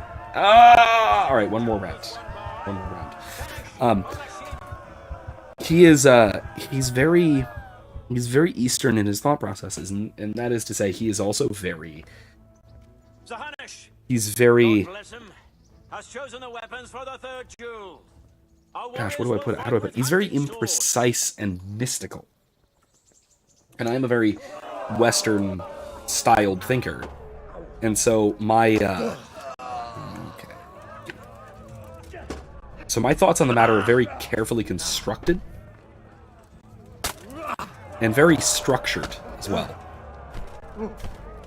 So I basically bring scholastic philosophy to bear, bringing in Plato and Aristotle, where he thinks of things more...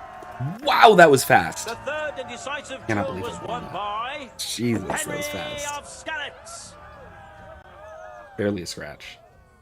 Man, okay. Lords and ladies, Anyway. good men and good wives, you have just witnessed the final duel in today's Ratai tourney, for which we all owe gratitude to Sir Hanush of Laipa.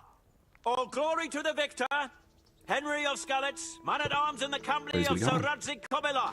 His prize will Right. be given to him Anyway, by our so, gracious as I was Sir saying, Hanush. I will put a link to that in the description after the fact. If you're not in the Discord server, you are welcome to join. There's a link to that as well, and I'll put a link to my video response to Jonathan Peugeot in the religion channel over there as well. But now I'm about to wrap up, so I can't say too much more. But basically, my only differences with Peugeot are ecclesiastical and theological, but only at a really high level, as well as You did it in the precision. end, Henry. No doubt you're I well satisfied. tend to think in overly precise and systematic terms, whereas Eastern theologians and philosophers like Peugeot tend to think more in the broad terms. It's analogous to the analytic continental divide, if we're familiar with that in sort of contemporary philosophy. I think if I were to sort of analogize it, I think more like an analytic philosopher. Whereas Peugeot and a lot of Eastern thinkers think more like continental philosophy. 25-25-10, huh? 25-25-10. Bring my 16. Where's my 18? No, it's just better. Nice. Actually use it. Anyway, alright, that's all I got for tonight. We're running late. Excuse me.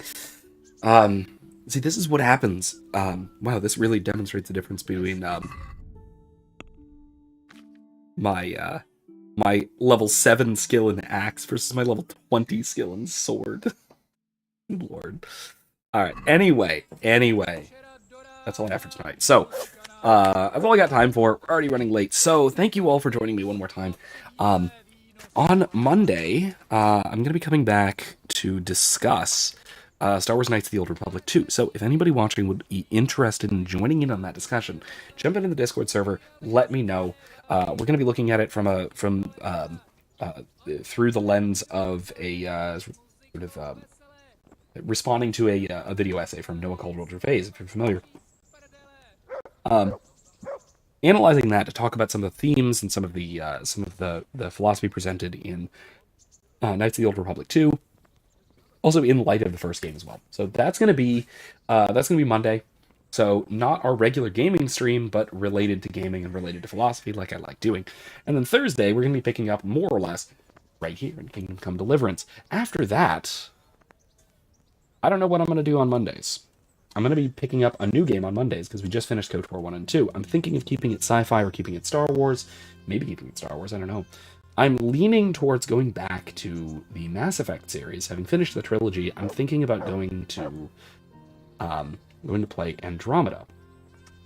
So if that's something you'd be interested in, do let me know. If you have other suggestions, let me know that as well. Anyway, thank you all one more time for joining me. If you like what I'm doing, want to see me keep doing it, want to see me keep doing more of it, feel free to go down to that link right there, ko-fi.com/Professor McCoy. And throw a donation my way. I always appreciate it. I thank you very, very much for anything you can or would like to give. If I've given you something to think about, something you've enjoyed, I appreciate anything you can give me in return. So thank you so much in advance if you can. And otherwise, I will see you again next week as we continue, and I will hopefully have a few videos out having to do with my ethics course, once my voice fully recovers at least. So look forward to that as well. Anyway. Merry Christmas. Now, since it's past midnight, Happy Epiphany. And, signing off, remember, don't be safe, be well, and more importantly, be good. Good night.